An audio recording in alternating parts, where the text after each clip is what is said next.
All right, let's try again. Good evening. Calling to order the December 3rd, 2024 meeting of the Manchester Essex Regional School Committee. The time is now 6:05. Can you hear us at home? We can. Thank you. Our chair, Chris, is traveling this week, so I will step in for him while he is away. We will start off with public comments. Online attendees who would like to make a public comment can put their name and address in the chat.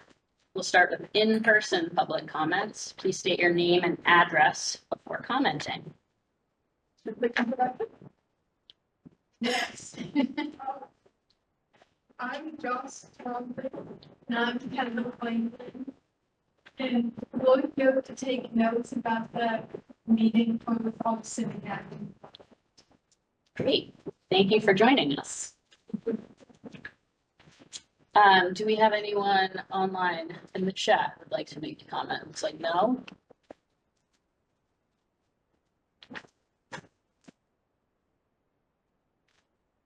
All right, if no further public comments, we will move on to the chairman's report. Chris is obviously away, so I don't have much to share on his behalf. There was a joint meeting of the finance committees from both towns. Without putting words in anybody's mouth and without making overgeneralizations, I will just say that we are all feeling the impact of inflation, and we are all feeling the impact of projected increases in healthcare costs, our partner towns and the district alike. And that meeting, I believe, was recorded and is available on YouTube on 1613 Studios if anybody wants to hear more specifics about it. It's a busy time of year. There's a bunch of holiday concerts coming up. Please come out and support our students. Moving on to the consent agenda. AEP vouchers 1028 through 1029 and the payroll warrant for November 21st, along with from November 9th. John, is that the one that you were not here for? Correct. Okay, we'll need to separate that out. Do we have a motion to separate them, or can we? Let's make two motions. Could I get a motion to approve the warrant? So moved. Second? Second. Thank you. Any discussion? All right, all in favor? Unanimous? All opposed. Oh, sorry, all opposed? All right, and then we have the minutes from November 19th. Can I get a motion to accept those minutes? Thank you. Second? Thanks, Jake. Any discussion on the minutes? All in favor? All opposed? Anyone abstaining? You. Subcommittee. Oh no, wait, Stella's here. Hi, Stella, right next to me. So we have Stella from our student advisory here to give our student report. What's new? So, student advisory board hasn't met since the last meeting, so I don't have a ton to report. Honestly, main thing, everyone is very, very excited to have 2 full weeks off to write this year. Very excited. I think that's it for talk. The second thing that I hear people talking about is to know more about what's going on with the library task force committee and phone policy. Those are 2 things that I never happened to when we were talking about those things. But that's the other thing that I hear on the school a lot these days. The third thing that I wanted to touch on briefly was actually about the National Honor Society. Because I've been here this is my 4th year, almost out, but I know that in the past there's been like a lot of talk about how like NHS wasn't being very like legitimate or just like very strict about their rules. And I can say that in the past like 2 years, I think they've really done a good job about being more enforcing the rules a bit more and being a more legitimate organization. And they've also been like much more active recently. So we just had the blood drive with Red Cross, which was very, very successful. There's our induction is on December 10th. So we're a bunch of new members inducting inducting new members in a week is very exciting. I know that the conversation's going on about starting a tutoring program up again, which would be helpful because I know that there's definitely kids who are looking to have more access to that. Especially, I know that there's middle schools who are looking to have more access to that. So I just thought that was a positive. I think people are saying, wow, NHS is actually doing a really good job these days. So yeah. And then the last thing is just that the music program has a lot going on right now. I know they're preparing for their winter concert, and Drama Fest is getting started up. And I know they're hoping to get a lot of support for their activities this morning. So yeah, that's all. So, any questions for Stella? Very much. That's all.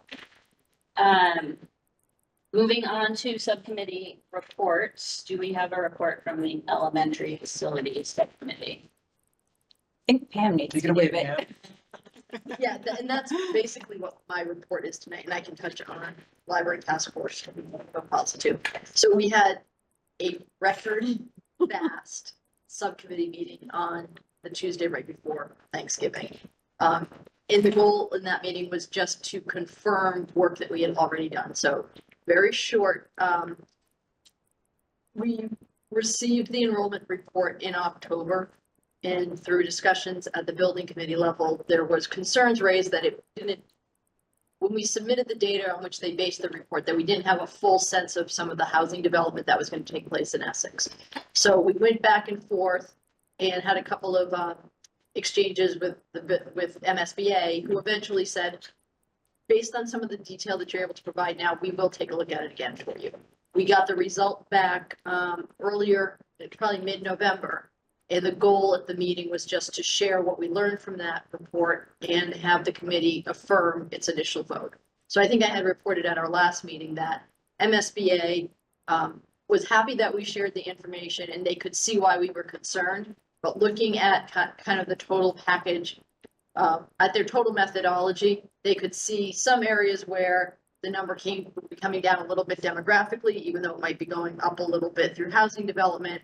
So they said, they kind of saw, I'm paraphrasing, but basically it was a wash. And their recommendation was keep it at the 250, that they felt that it would accommodate what they saw in the numbers. And that 250 isn't your max head count, that you've got plenty of room to absorb a few more. So we could get to 280 and still be in good shape.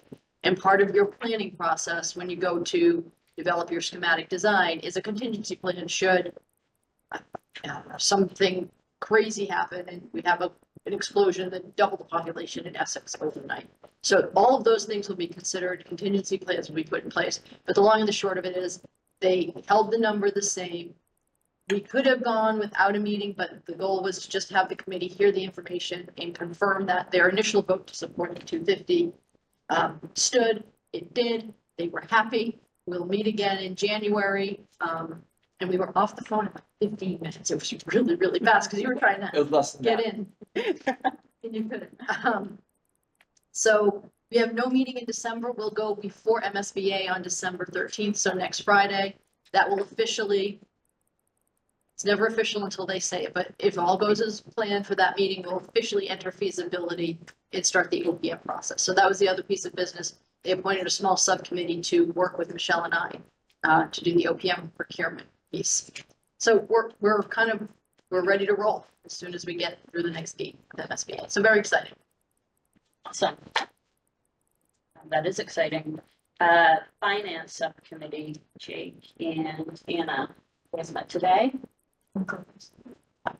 So we did meet today, mostly taking a look at the material we're going to look at together today. So probably not worth reporting too much of that. Anna and I both had specific questions, which many of you might also have. So we won't go through that list. We talked a little bit about the funding capital projects process and just starting to plant the seed about what what might we look forward to since most of the current stabilization funds has originated from interest from Memorial? How, just starting the conversation of how likely it is that we will have interest from Essex project. And what depends on financing and interest rates and all that kind of stuff. But just starting to plant that seed or have that initial conversation. I think we make some recommendations about maybe to show more the budget in addition to the general operating fund revenue and the expense to show all the funding sources, revenue expense, so we can see a line item on the total cost. For example, a lot of expense, some of it is 60 or 20% from operating expense, and the other side of it is. We also talk about having more clear definition for other revolving funds. And this kind of ties to the reserve policy if needed, and also the budget process. So for example, some of the athletic expenses that the uniform take might need to be more clear definition about what gets paid from the capital budget versus what gets paid from the operating budget, what gets paid from the athletic revolving funds, especially with the what do you call that, banner revenue, the advertising revenue that came in 20-30K. How that is all going about and things. Great, you guys. Oh, one key thing to mention is we asked about the well, actually, we'll talk about it during the budget. All right, thanks, guys. Negotiation team did not meet, thankfully. Policy subcommittee, Pam, I saw that, you had continued work on the reserve policy on there. We have not met.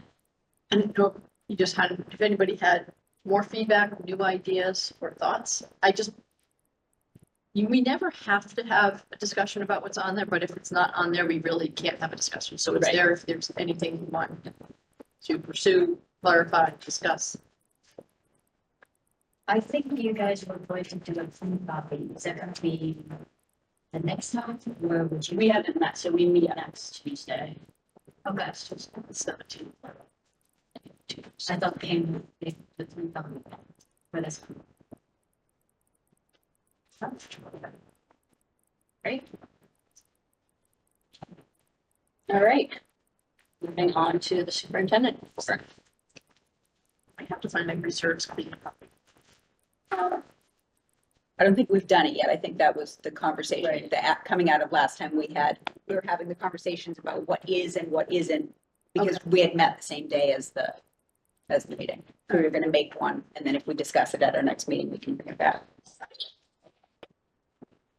My report was going to be the Essex update. I can touch on library task force. I'm losing track of my dates and times. I think we met in between meetings. So we had our first meeting, Thursday, 21st, the 20th, Thursday, Wednesday, the 20th, the day after. We had a meeting. And it was really productive. We have a big group, we're about 20 people. The meeting was primarily introductions and kind of setting the stage of what we know, what we want to know, and what we think we know. What we know, what we think we know, what we want to know as a backdrop to doing some research on current best practices in library programs at the school level. So right now, we've got about 5 teams of 4 out doing research. At the next meeting, they're going to get together, put their thoughts together, present out to the team, and from there we'll start to craft what our next steps are. In the new year, I foresee us going out and trying to look at some programs in other schools if we can find some worth the journey, and trying to put together some recommendations, hopefully to have for implementation at the beginning of the year. If not a fully formed concept, maybe some short-term goals up on longer term. But it's a really great group. We have a lot of parents, we've got a lot of people from the 2 library communities in each town who are sitting on it, and teachers and students. So I'm looking forward to it. We're going to look for some students to come in and if nothing else, be some focus groups for us so that we can get some feedback on what they need in the process. So I think we're off to the races. A lot of ideas, a lot of energy. Phone policy has just kind of not gotten much further than our initial discussion, but we can take it up again tomorrow. And just maybe talk a little bit about getting some volunteers for the library task force from the advisory. So that is about it. It feels like it was our typical time period, but I'm missing some key days and there's not too much to report. All right, Except for the budget. moving on to continued business. I don't think that we have a CPAC update. Is there somebody online? No, let's see. Is there anyone online for a CPAC update? No, there's no. All right, then we're ready for a curriculum update.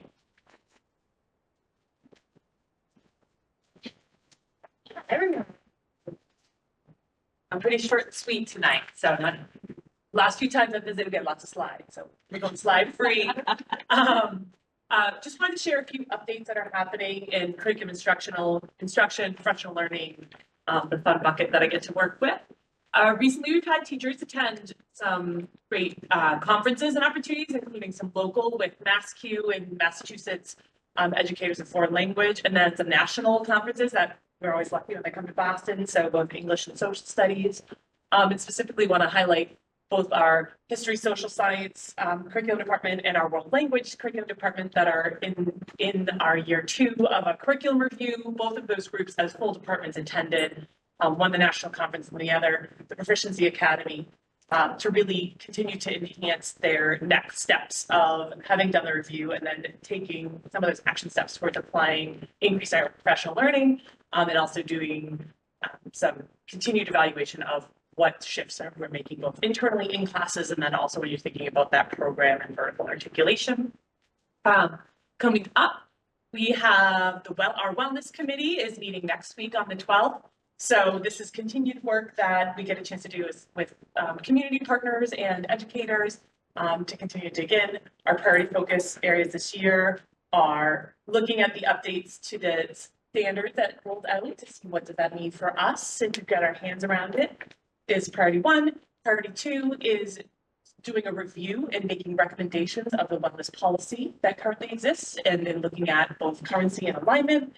And bucket 3 is starting to really think about that idea of curating supports and resources in that area of health and wellness for our broader community. And that's actually an effort that's being contributed to by, we have an attendance working group, we have this wellness committee, and there's a third group that's actually contributing to it, and I'm using them right now. So it's a nice joint effort that's taking place there. So that's coming up next week.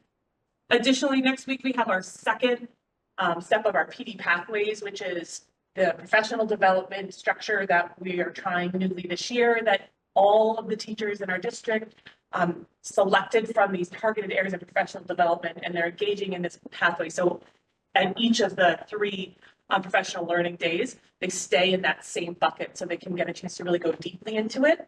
But it's a nice mix because teachers from high school to middle school to elementary school, cross departments, cross roles, get a chance to be together to learn with and from each other and do a lot of that cross-pollination sharing.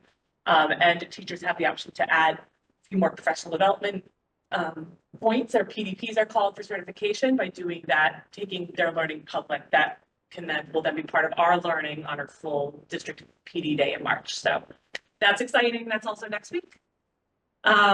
We've recently launched 2 weeks ago our science curriculum review team. So that's that first step for science, starting to get our hands around what does it look like and sound like? What do we hope for our students in the area of learning science and building those skills? And what are we asking for of teachers? What should the learning look like, feel like, sound like when we're in our science classroom? So writing our vision, starting to do a analysis of what is already in place, and then doing a deep study of the frameworks to see where is our alignment and start those next steps. So we're off and running there. And then my final quick update is celebration is we were recently told that we received year 2 of a grant to continue our work in the arts. So we received the year 2 grant funding for the Arts and Cultural Vitality Index grant, which allows us to continue the work. As you know, you saw my many slide presentation, we did a really deep analysis of what was currently in place, what was happening. So this next step is to action plan. Based on that information, what next? What do we do? And this is a chance that, like Pam mentioned, we'll get to hear from more voices. So how do we form listening groups to get our better understanding of what the needs are? How do we start to identify priority areas of needs, both programmatically, things that may have fiscal impact, things that could be internally determined, and continue to take that work forward. So that group that worked with me last year will get a chance to revisit, and we may have opportunities for additional opportunities outside that group to participate with us. So that's an awesome opportunity for us as a district. And it's also a really nice network too, because we get to collaborate with other districts around the state that are also digging in to do this work. So we get a chance to not just be solo, but really gather a broader perspective about opportunities, ideas, opportunities, and also celebrate the great things happening. So that's it. That's it for me. Questions for others? I have a question. Yeah. Having spent some of the holidays with a lot of former,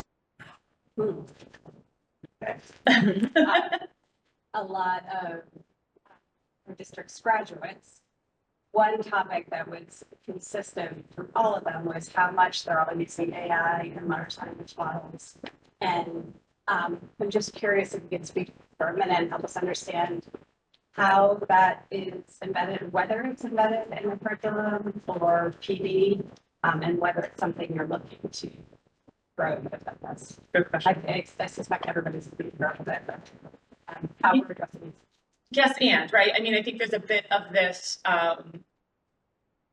this conversation that it is saying AI makes it sound like it's a one single thing, but it's so massive that it's hard to get our hands around. We have had multiple professional development opportunities. There were some provided to secondary teachers last spring. We had a full day training with our admin staff this summer.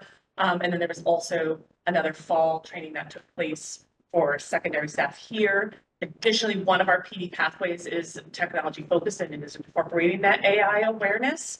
As far as incorporating it into the curriculum, I think the piece that we're really trying hard to be mindful about is that AI isn't one thing, right? We all use it because we have Roombas in our house and we have text prediction on our phones.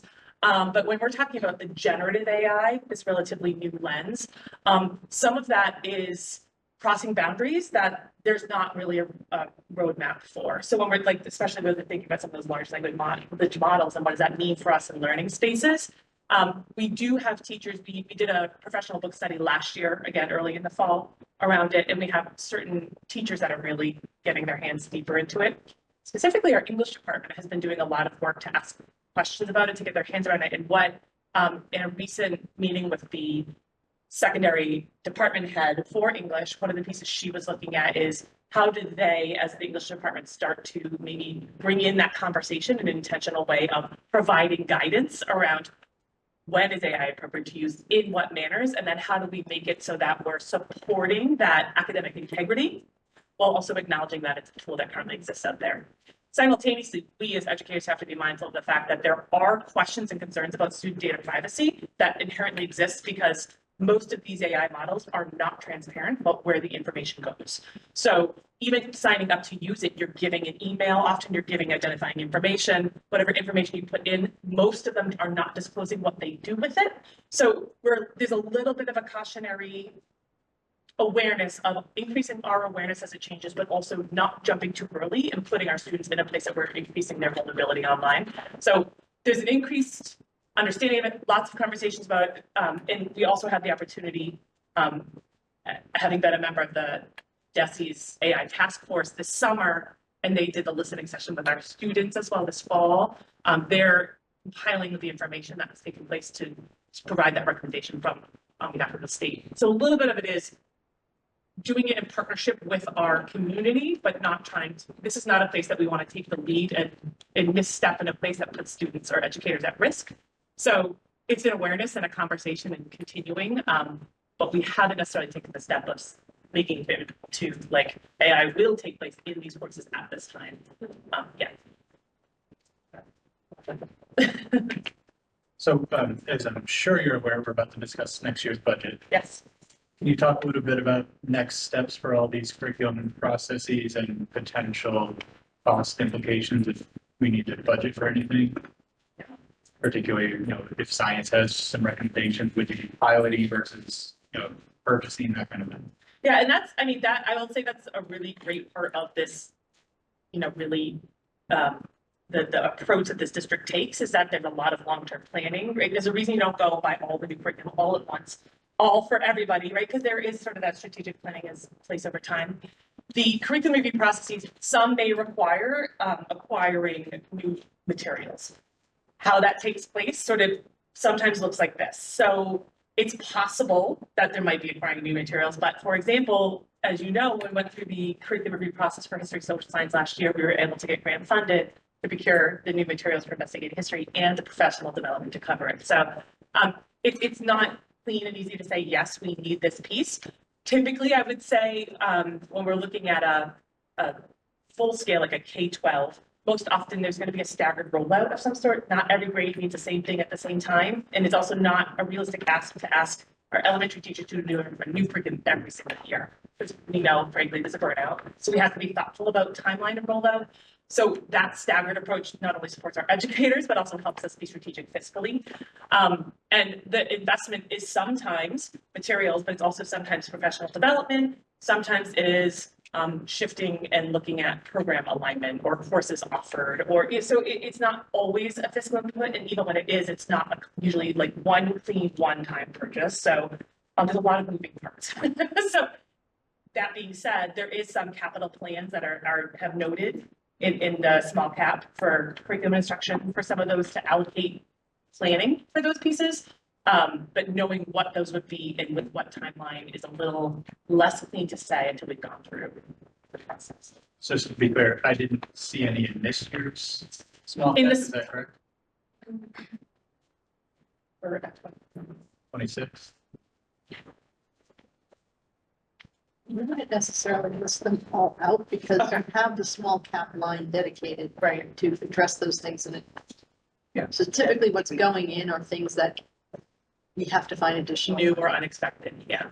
And I think that's the other benefit when we look at pieces like this is that if we can get the timing and the rhythm right, the initial costs of an investment of a curriculum starts to wane as a new adoption takes place, so that the fiscal allocation for that initial investment can then be reallocated. So that I mentioned the professional learning in social studies and world language, that we've done a significant investment this year in our professional learning areas. Next year, it would probably be different departments that would be leaning into. So it's not always necessarily like new unexpected money, but the planning for it over time.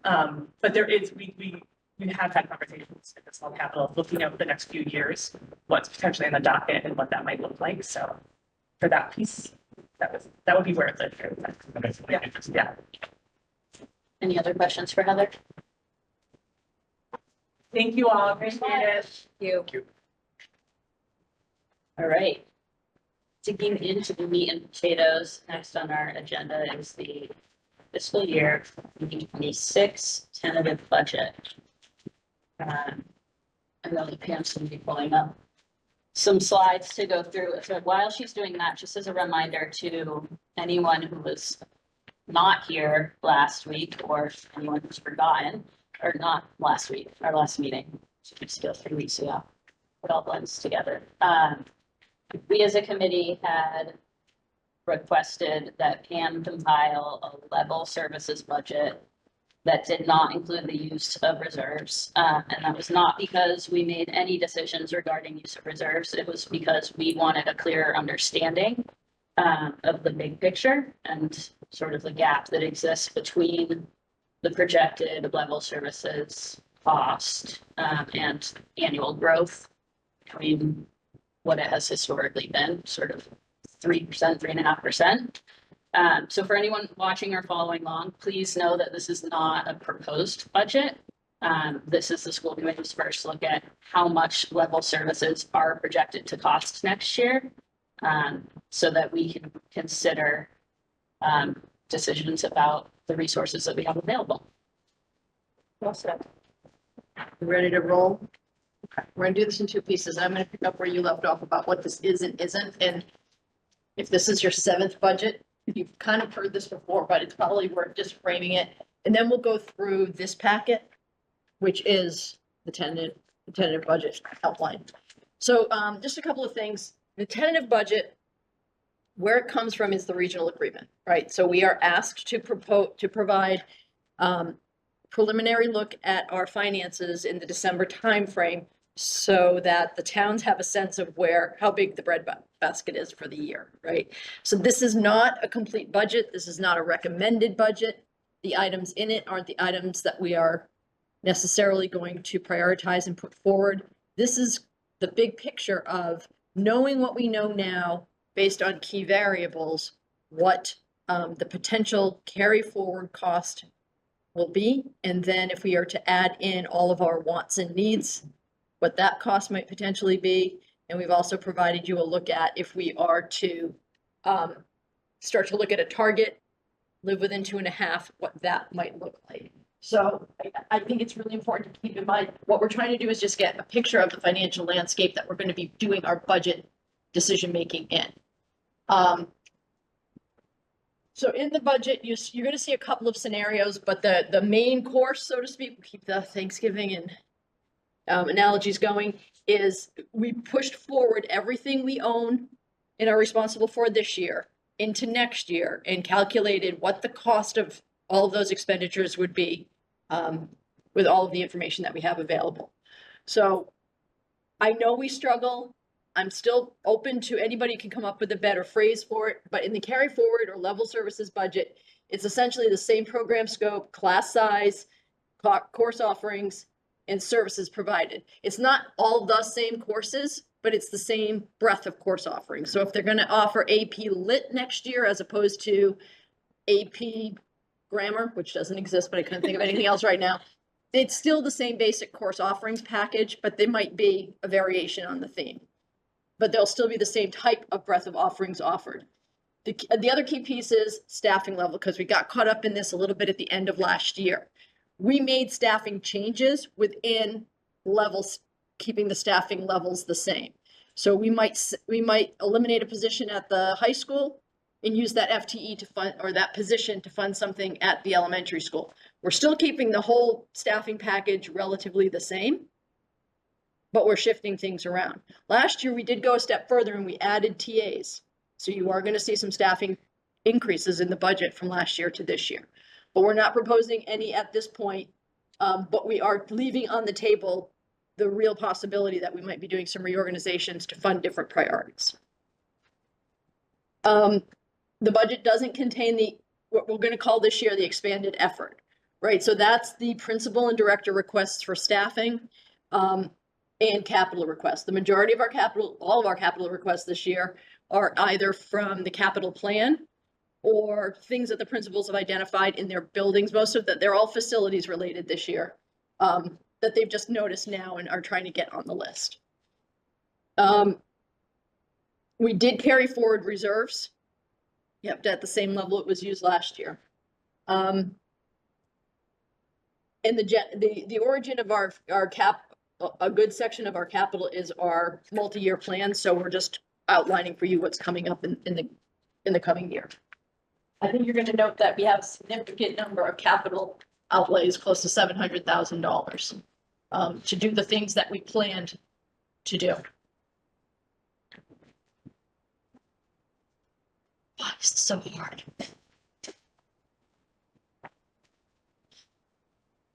Okay. So these are the price tags on the 3 different versions. And I actually included another slide that might be helpful.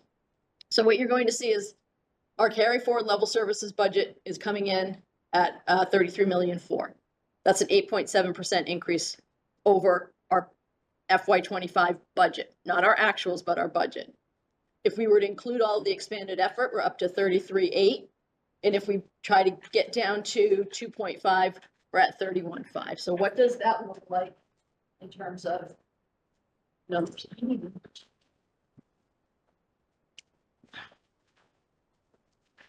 The gray band is our carry forward. So the basis of everything we're going to go through in that budget. We would need another $421,000 to include the additional staffing proposed at this time. We have a long way to go. We haven't sat as a team and prioritized it. We don't know if there's another way to get at what some of those requests are going to be. Do we have a retirement that could offset and hit one of the priorities? Lots of work to do, but if we just went all in, it's about $421,000. 421 more than the level service. more than level services. You have that page, Pam? I'm sorry. You don't have this page. Sorry. I was working on some things ahead of time and I thought this might help to illustrate a little bit. Because I knew I was going to get asked these questions and I didn't want to calculate on the spot. So I will certainly include this and we'll post it up. So it's $2.6 million over last year's budget. And if we try to get down to 2.5%, we'd have to cut 1.8 million at this point. And everybody's going to ask, and we're going to get into the fact that we're carrying an assumption by Stella for healthcare that's at 21%. If we were to assume we can get that cut in half and get it down 10 points, this is what it does to your numbers. You're still at, to get to 2.5 at a $1.3 million gap. You're still at 2.1 million just to carry forward, and you'd be at 2.5 or 2.6 roughly to add in everything you wanted. So that's the dollar figure to get you forward, and you've got a percentage to go along with it. Sorry, that's what I was gonna ask. Do you know the percentage, if we got it down to 10 points, do you know what the percentage increase would be on the carry forward? Do you understand what I'm saying? Yep, I do. Let me think for a quick second. Is it about 0.75 point? It's not a lot. But we have a person who can actually do math in public without putting us in any jeopardy. So this is just a little bit of the big picture, and we're going to get into what the key drivers are. If you went through the packet, you know we're dealing with the same two key drivers that we always do: personnel costs and healthcare costs. Both taken individually, like if you just take the META contract obligations, unit A and B, you're at $900,000. You're way over 2.5. If you just take healthcare, you're at $900,000 on just that line. You're way over 2.5. So this is going to be a difficult chore. But you see this piece in here, 1.8 of it is just healthcare and 2 units of personnel right out of the gate. So if we take this as the backdrop, we can get into some of the details. And I thought to do that, it might be easier just to work straight out of this packet. I can put up a version of it so people who are online can try to follow along. My guess is it's pretty hard to read up on the screen, but Michelle can walk us through the numbers. Are there general questions or should we just start to dig in? You're gonna be 7%. Yes, What would it be? 7%. yes. So carries less. All right. If you don't think about 7%, to 7%, if we cut the healthcare in half, we're still at 7%. Because we're assuming the cut in half would be about 500. Yes. Thank you. Yep.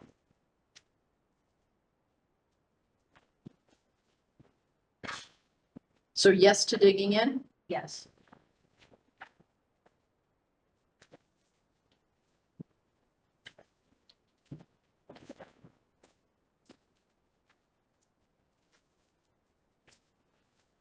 So we'll take our traditional approach, and I'm going to ask I'm going to ask Michelle to walk us through kind of the key drivers and the technical aspects of the budget, and then we can get into some of the more philosophical and decision-making components together as a group.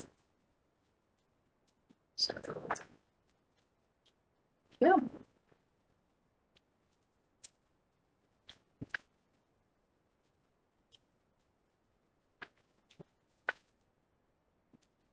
You're on. The narrative just gives a little bit of an explanation of some of our bigger changes, but I'll mention those as we go along.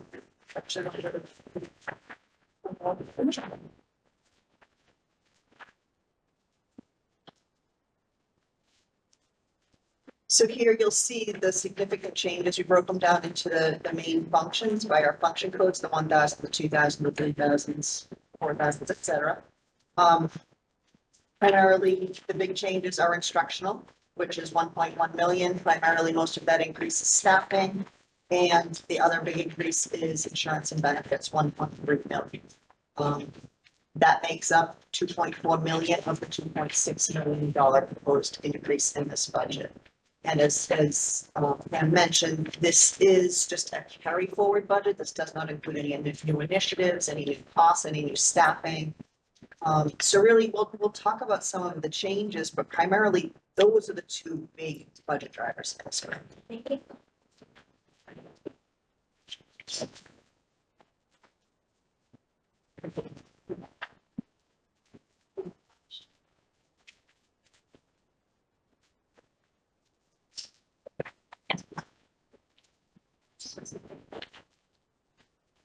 Sorry, go ahead. I don't want to mess with you. Let me know.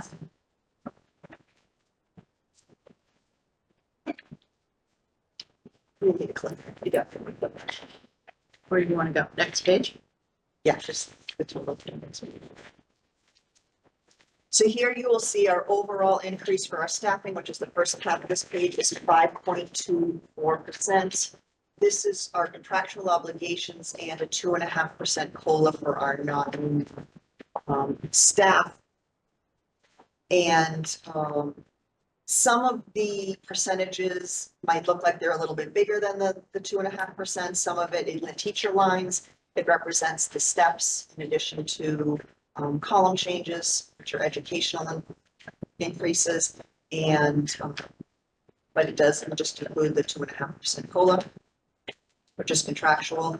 Same thing for our TAs, or our teaching assistants unit right now, which is also under a contract, also has a 2.5% COLA.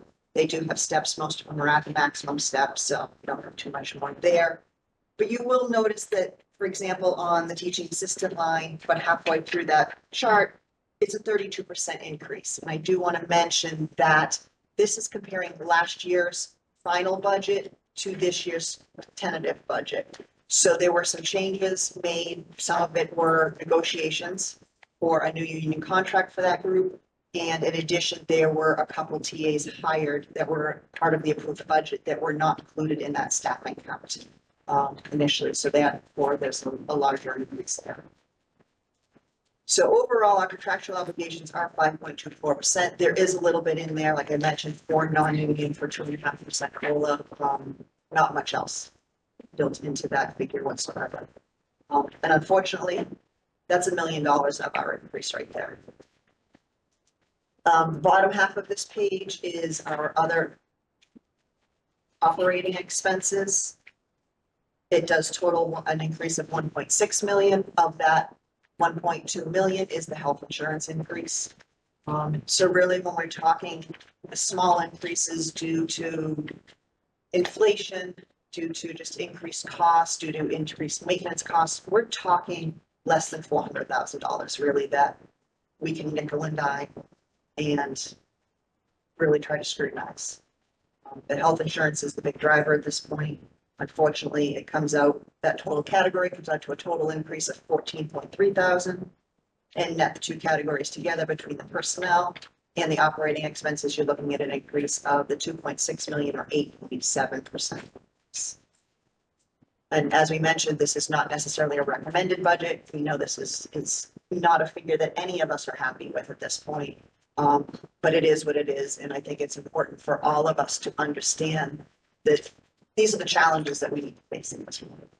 And even if the health insurance number does come down, as we mentioned, if it comes down in half, that's still a $500,000 savings. It's not going to make all of our issues go away.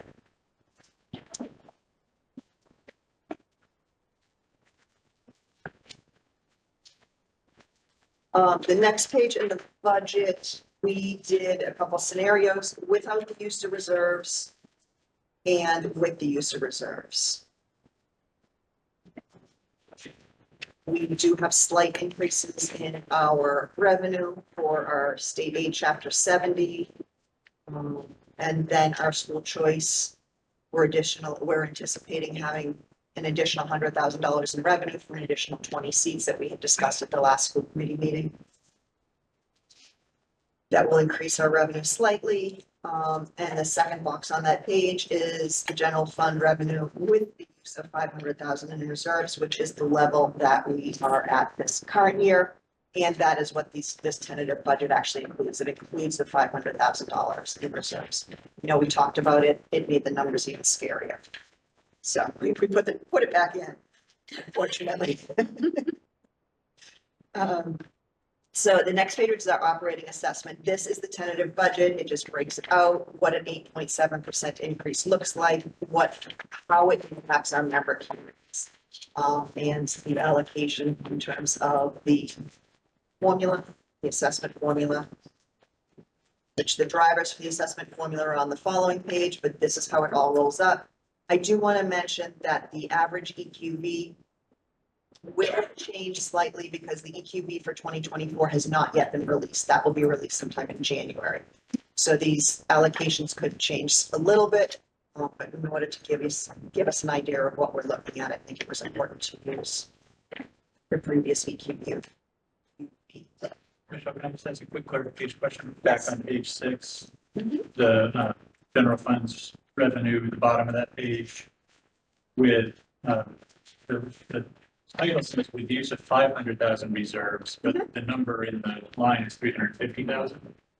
350,000 is EMV and 150,000 offset is the OPEB, which is actually shown on the expense side. Okay. All right, thank you. So yes, that is a little confusing. So it's a great point to point that out. But it's assuming we continue to do that with the OPEB. This current budget, it assumes we take 500,000 out of somewhere in our reserves, whether it's OPEB, whether it's EMD. I thought last time we talked about it, we shouldn't. It's not a proposal. It's just. It's the carry forward. That's what we're doing this year. It's to compare apples to apples. And the OPEB is not taken out of reserves, it's not contributing. That's not. Yes, correct. Yes, so we use that for comparison purpose. As we mentioned, certainly this is not our endpoint by any means. We've got a lot of work to do to get where we need to be. And this page just shows you where the apportionment formula is coming from. And again, what's to make that work. It's important to show that. I don't want to get too much into the next 2 pages. Really, it's the operating assessment calculation. If our budget came in at a 2.5% increase, and then, so what it would look like, and that's where, if we were to come in at a 2.5% increase, we would have to cut another $1.8 million out of our budget. It does make our total assessment increase 3.5%. So while our budget increase would be 2.5%, the assessment actually increases 3.5%. So that's not a typo. Just want to make sure people are aware that that's what the change would be. The next page is another what if scenario. Operating assessment calculation if we included all the expanded effort, the additional staffing of that 421,000. So really, this is just for informational purposes. Certainly, we are not looking at a 10.8% assessment increase. Or recommending that at this point. And that's with no reserves of 500, that's just. I believe it's level funding the reserves. Carry forward. Yes, carry Includes forward. the reserves. Yes, would be the carry forward. Yep, so we use the carry forward as our base budget and we made some changes off of that. Page 11 is just our expanded effort and our staffing that we've been talking about. As we mentioned, these really haven't been vetted necessarily with leadership team. These were the requests. We put them out there for discussion purposes. Certainly, if we had all the money in the world, this would be great to have. Whether we absolutely need some of these or reorganize for some of these, that is yet to be seen. That's a question on the page. When we see a number in the offset column, so for instance, like in the first line item there. Library media. Yeah. Yeah. So that means that there'd be an increase of 41, but you can offset it by 16. Yeah, so the assumption would be that we would eliminate the para and use that as down payment to our full position. Or the TA. TA and Eric Sickers. Yeah. Two different titles for the same, So same type of for person. the actual increase there, I know this is not a proposal, but I just want to make sure I understand the actual increase there isn't really 52, it's whatever, that's 52 less 60. 16, exactly. Yeah, okay. Yes.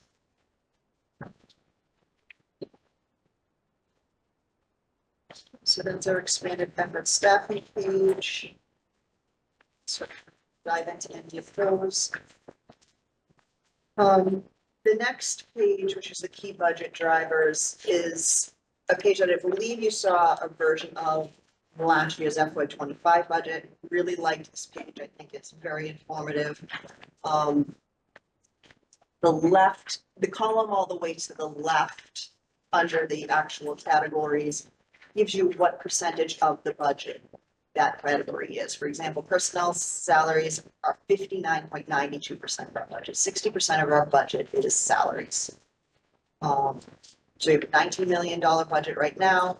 We're looking at a $20 million budget, has a $1 million increase of 5.2%. And then it breaks it down into what is our media unit A contract? What is our unit B contract costing us? And as I mentioned, that large increase from FY25 to FY26 for the media unit B, the teaching assistants or paraprofessionals, we also call them, does show a substantial increase because the negotiation costs for that contract were not in that line for FY25. It was in another line that had it allocated. So you'll see that primarily the two big increases, I say it again and again, is personnel and health insurance. Health insurance is 20% of our budget. That has the largest increase of $1.2 million, almost 1.3. We pulled out a couple other areas that usually are looked at or are usually significant. Out of district tuitions and transportation usually is a significant cost driver. For the FY26 budget, it is not a significant cost driver this time. But I did want to mention that we're only looking at a $67,000 increase there, or a 3% increase. Reasonable at this point in time. It is also very early on in the process. We don't know what's going to happen between now and the start of next year. We could have a bunch of move-ins, we could have move-outs as well, I guess. So it's tough to predict. We know the students that are in the programs. We don't know of the unknown students who may show up on our doorstep in the coming months. So that is always an area we need to be careful of. But right now, we're not projecting any significant cost increases in that category.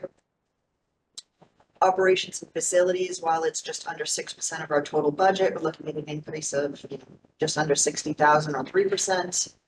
Our technology software, I did want to call this out.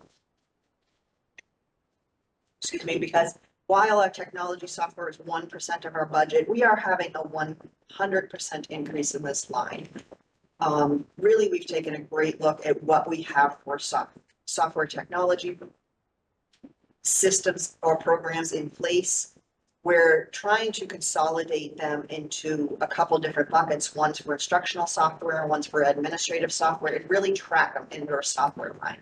They've kind of been in a very bunch of different accounts before, so I'm trying to put them in one or a couple buckets rather, to account for them all. But really, I did a list. I put a list of all of them together, what we think they're going to cost or what we know they've cost in the past year. And it's been a significant increase. In addition, we do have a couple new programs. We have our ClearGov budgeting software, which hopefully we will be rolling out this year so that we have a better transparency with our budget for everyone to see. And they can really dive into the data, and I think it's fascinating. Most people will not think it's fascinating, but someone who's looking for transparency, they will definitely see it. So that's a new tool to us this year. Unfortunately, it had roughly a $30,000 price tag. We have our iReady assessment software that has a $50,000 price tag that has been covered by ESSER grant funds for the past 3 years. So unfortunately, that has to roll into our budget this year as well.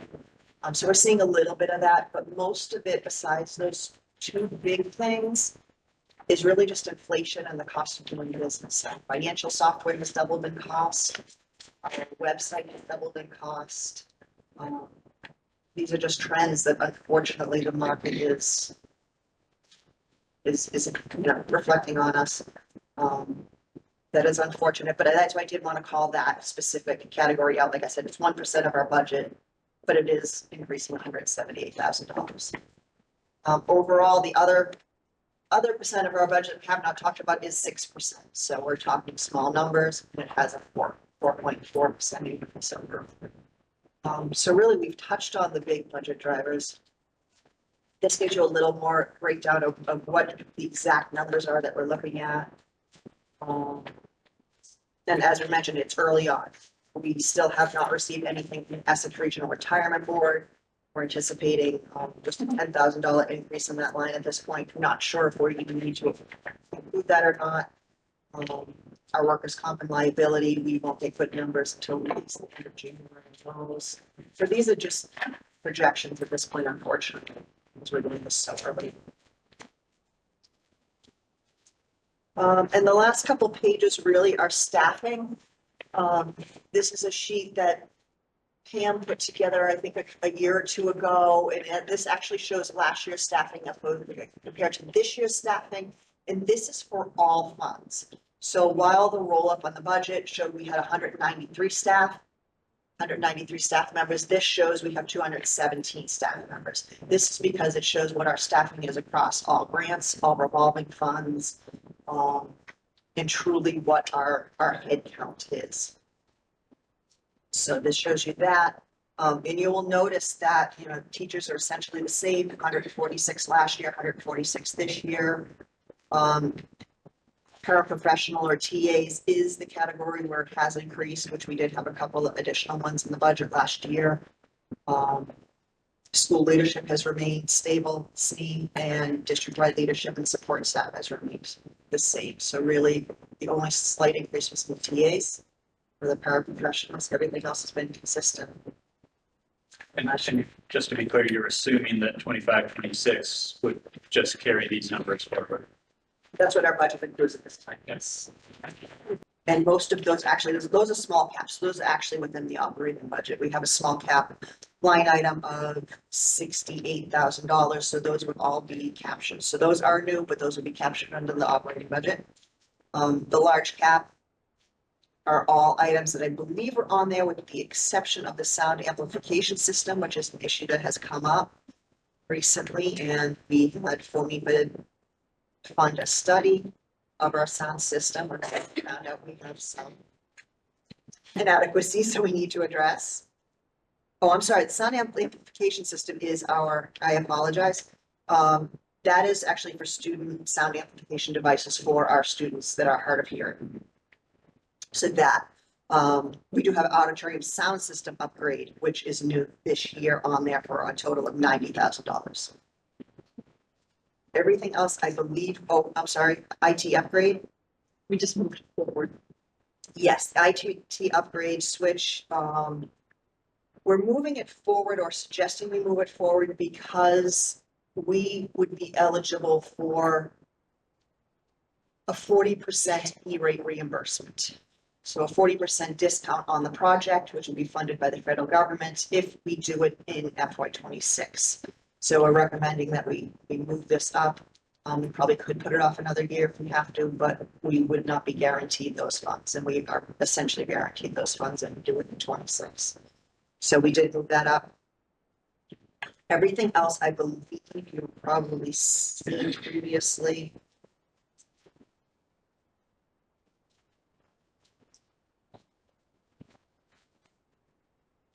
But the capital plan would be recommended to be funded out of the stabilization fund. It does not impact the operating budget, so that would be an additional use of our reserves. We're carrying 781 in expenses if we were to all of our planned spending that year.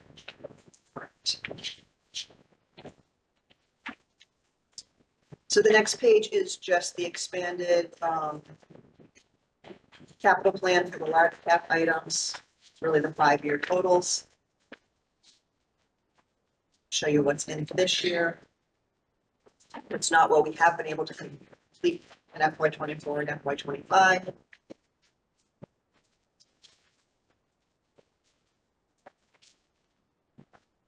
And then the next part of the packet is enrollment, class size, have a section about the debt assessment, and then the very last page is our reserves. It was a rough guess projection of what our reserves would do in the next year in terms of increases and decreases.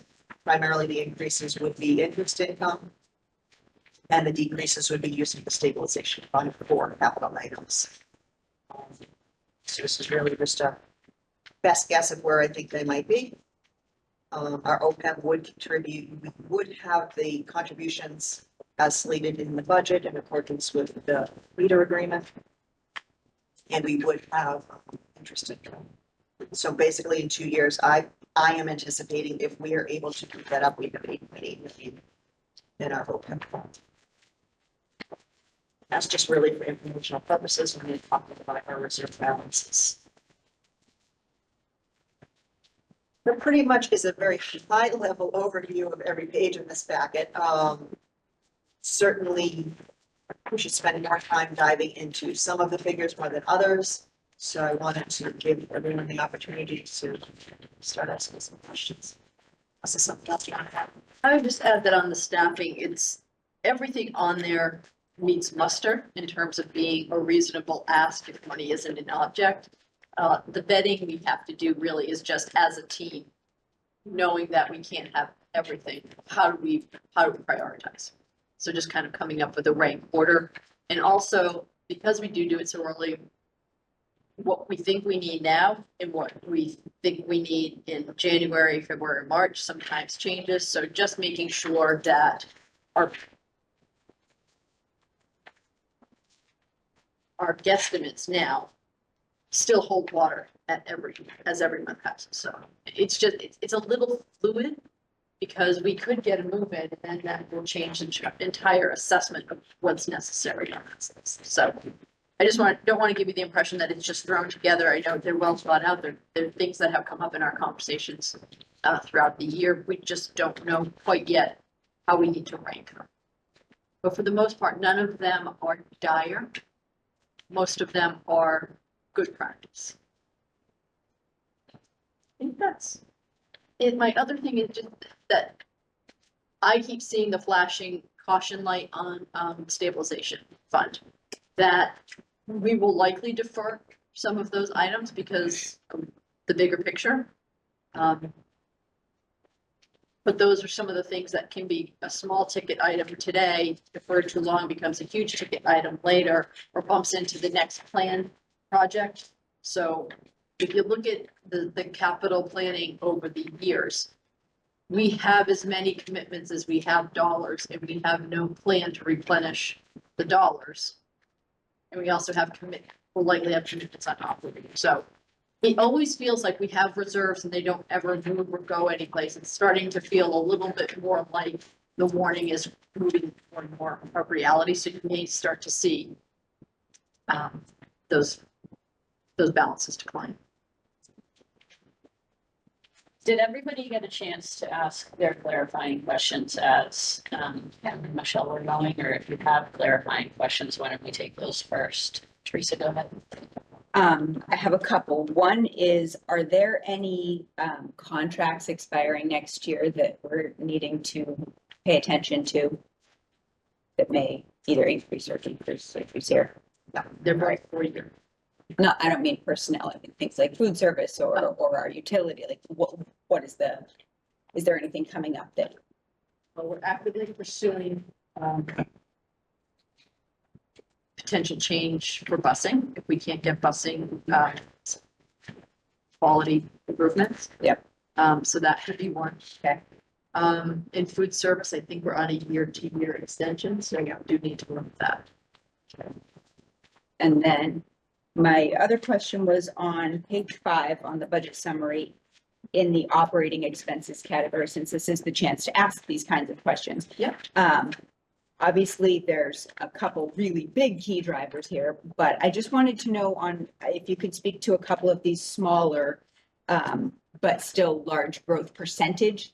The numbers aren't going to make or break this huge budget, but it'll be helpful for us to understand a little bit. So the ones I'm guessing, going from the bottom up, I'm guessing that, for instance, athletics and student activities, that increase might reflect revenue coming in.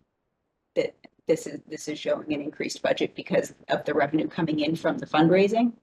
That's not showing there at the moment. No, that is actually primarily transportation costs. Okay. For athletics. See, that's why we asked. And then the line, sorry, I'm getting so old. In the referees, right? The contract, the. Yeah. Yeah, the officials. Contact the officials going on. Professional development and then the district admin expenses are the ones that I'm gonna get asked about, so. Yeah, typically both of those are just putting things into the right bucket. That's where the transition between Avi and myself, like categorize things a certain way. I categorize them a different way. So overall, a lot of that is really accounting for our PD costs, which is your professional development line. Yep. So that's just putting them into the buckets where I feel they should be. Okay. And then the district admin is software primarily. That is, okay, that's. what That's it is. software, and then our audit. Ours is Sullivan got bought out by Markham. Yeah. Markham then just got bought out by another firm. And I'm being told that their prices just keep going up. Yes. So things like that are built. So a lot of this is not necessarily more money, it's just reorganizing, which I know you said, Yes, part of it is reorganizing. but and part of it is an increasing cost. Okay, Yes, thank you. My clarifying questions. absolutely. Does anyone else have clarifying questions? In this assumption, people, are we assuming how many people, additional people, is coaching the scheme? Are we assuming that is budget? 20? So that's 100 people, yeah, Yes. offset. So the revenue page, page 6, the 500K in the current year budget, but where? How is 500K if the school choice people right now is 76 times 5K, that's 3. I'm sorry, what? So the 500K in the current budget for the school choice offset, Yes. what's the, how is that calculated? Because if we do look at the school choice count, right now it's 76 times the 5K each, that's 380. Right, we do get additional costs for what they call as a special education increment. So there's additional costs that come to us. Some of it is a one-for-one cost. So if we send a school choice student out of district and there's transportation costs and there's a tuition, we get those dollars back, dollar for dollar. So in addition to that, if we are providing special education services to a choice student by our staff, we are then being reimbursed additional funds. So our income, we do bring in over 500,000. A lot of it does go to our special education placements that we might have. But some of it is to provide additional student services for those students that are choiced into our district. The base revenue is 5,000 a student, but certain cases we do receive more. We have to do some additional paperwork, additional filings, but we do receive a little bit. So with 20 additional people, we Yeah. could give more than 100, so it could be more than 600K. We don't want to count on it because you don't know. If they cut, That assumes we're if spending. more. they're Right, giving, yes. if we're being reimbursed, we're assuming that that student also has a higher cost associated Yes, they with may. their services. Right, I'm looking at the revenue. Yeah. I'm assuming the expense will. Yep, but if Right. we increase it literally by 100 students, 20 students, we should be receiving an additional $100,000. So right now, we do have 76 students. So yes, And for the school choice, what grade, the 20 people, what grade are we thinking? Do we know yet? What grade are we?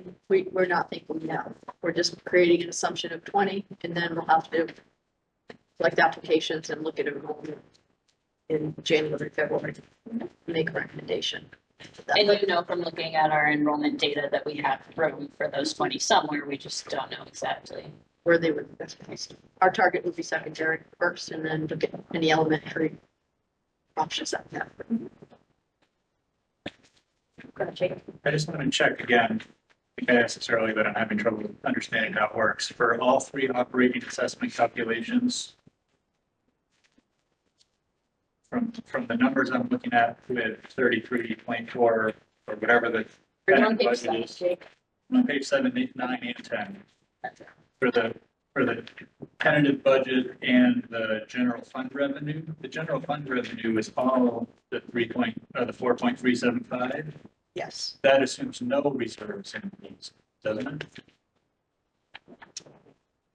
Wouldn't that be the 4.7 that included reserves?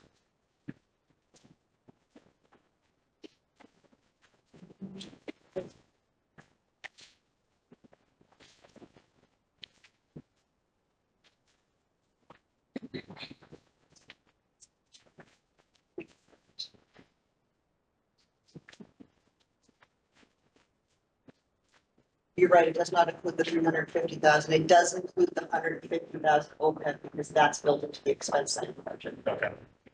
You're right. You're absolutely right. So I apologize. Like I said, the first iteration of this budget included no reserves, and then we put the E and D back in. So It's also a lot your first time through to work all of the calculations with the assessment. It's a lot and of- the apportions. It's a lot of information. You have to give a little grace. Oh, I'm not. Yeah. Just making sure I'm working right I now. appreciate it. So does that mean that the budget increase is lower than the 8.71 once we add in the 500? Once we add in the 350. 350, yeah, sorry.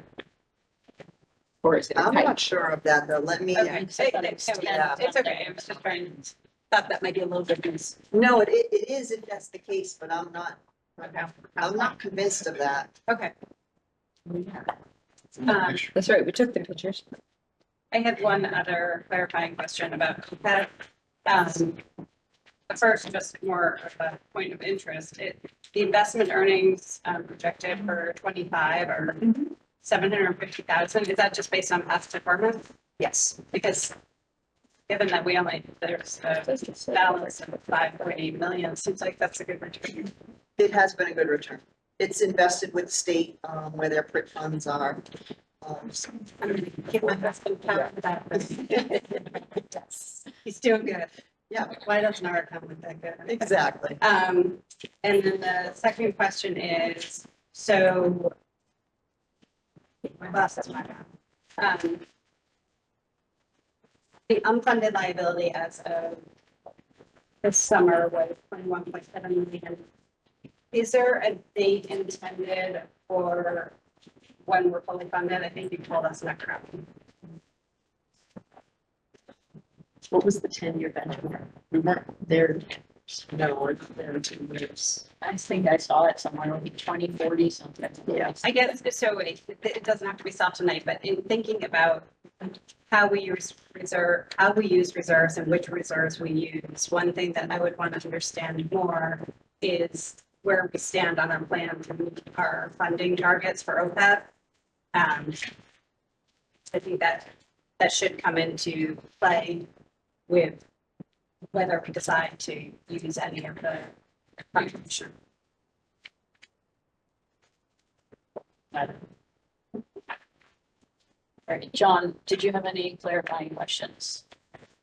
No, I was just gonna make a comment, but then Pam sort of mentioned it after the presentation where my comment was just gonna be basically with respect to these capital improvements, just to ask you to sharpen your pencil on some of these items, like the carpet can wait a year or, whatever, then, please consider that, but I understand your point as well, Pam, with these things also get expensive as the time goes on, so.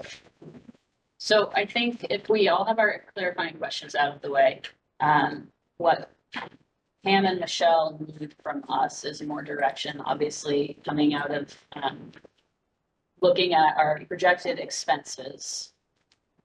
We all understand that we cannot be sending an assessment to either of the towns that is 8, 9, 10, 11%. That's not acceptable, it's not reasonable, and it's not feasible.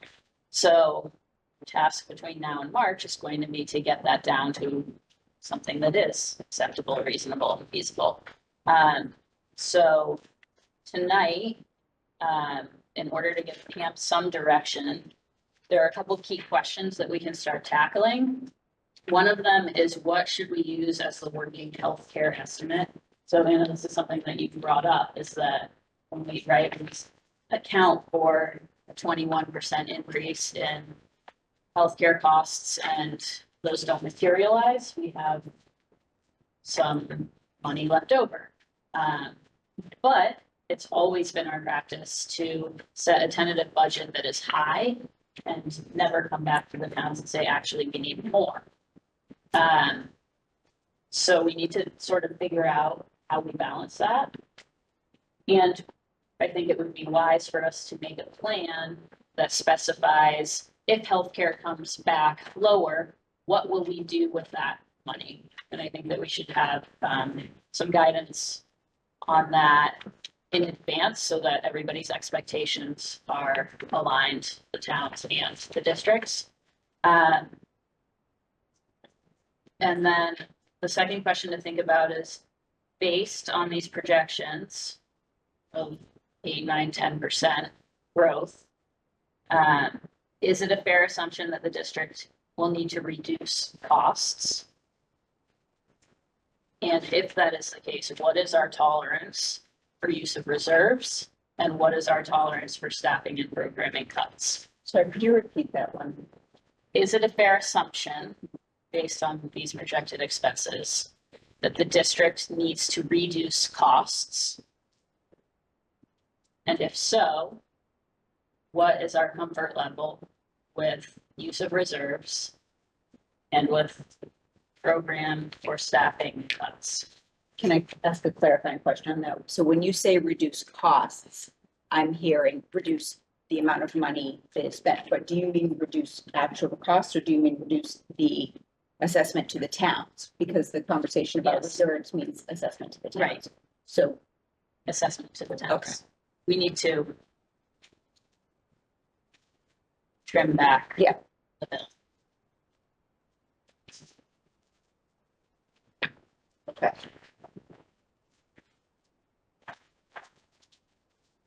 Are those the two questions? Those are the two questions.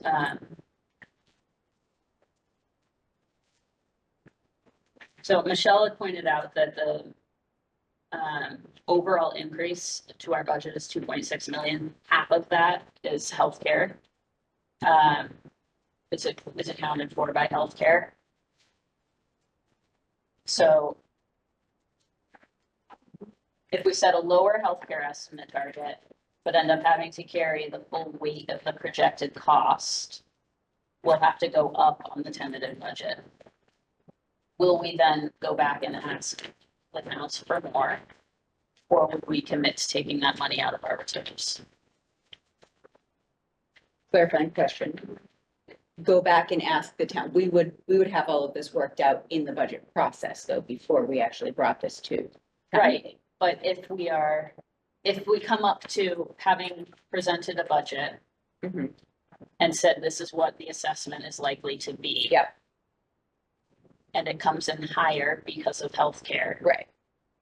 Why don't we start by I see just what you're saying, saying. why don't we Yeah. start by saying, should we work with a lower healthcare estimate or not? Remind me when we hear in January, typically. Well, our strategy will be to go out to bid as a way of trying to reduce the cost instead of just hoping it comes down. Probably February. So that was 7. That's the traditional timeline. Last year, we were able to push them a little bit and got a number with Tufts the last week of January. I mean, like at the last minute before the budget, we were able to pull the numbers down. Give you my 2 cents and then you guys can discuss and we'll take the feedback, which is in our discussions with our current broker, which is USI. The caution is that it has a greater likelihood of going up than going down. Because if you look at our history, every month we drop a month from the past and add a month, add the current month. The current months are worse months than the months that are being dropped. So it's not like we're gonna pick up bonus months that are gonna help Our us. usage has increased. And our large claims has increased. So we're not a good customer, right? We might, if we go out to bid, be able to use competition to get a lower entry rate. But I think we want to think in 2-year increments because the profile is the profile, whichever company we go with.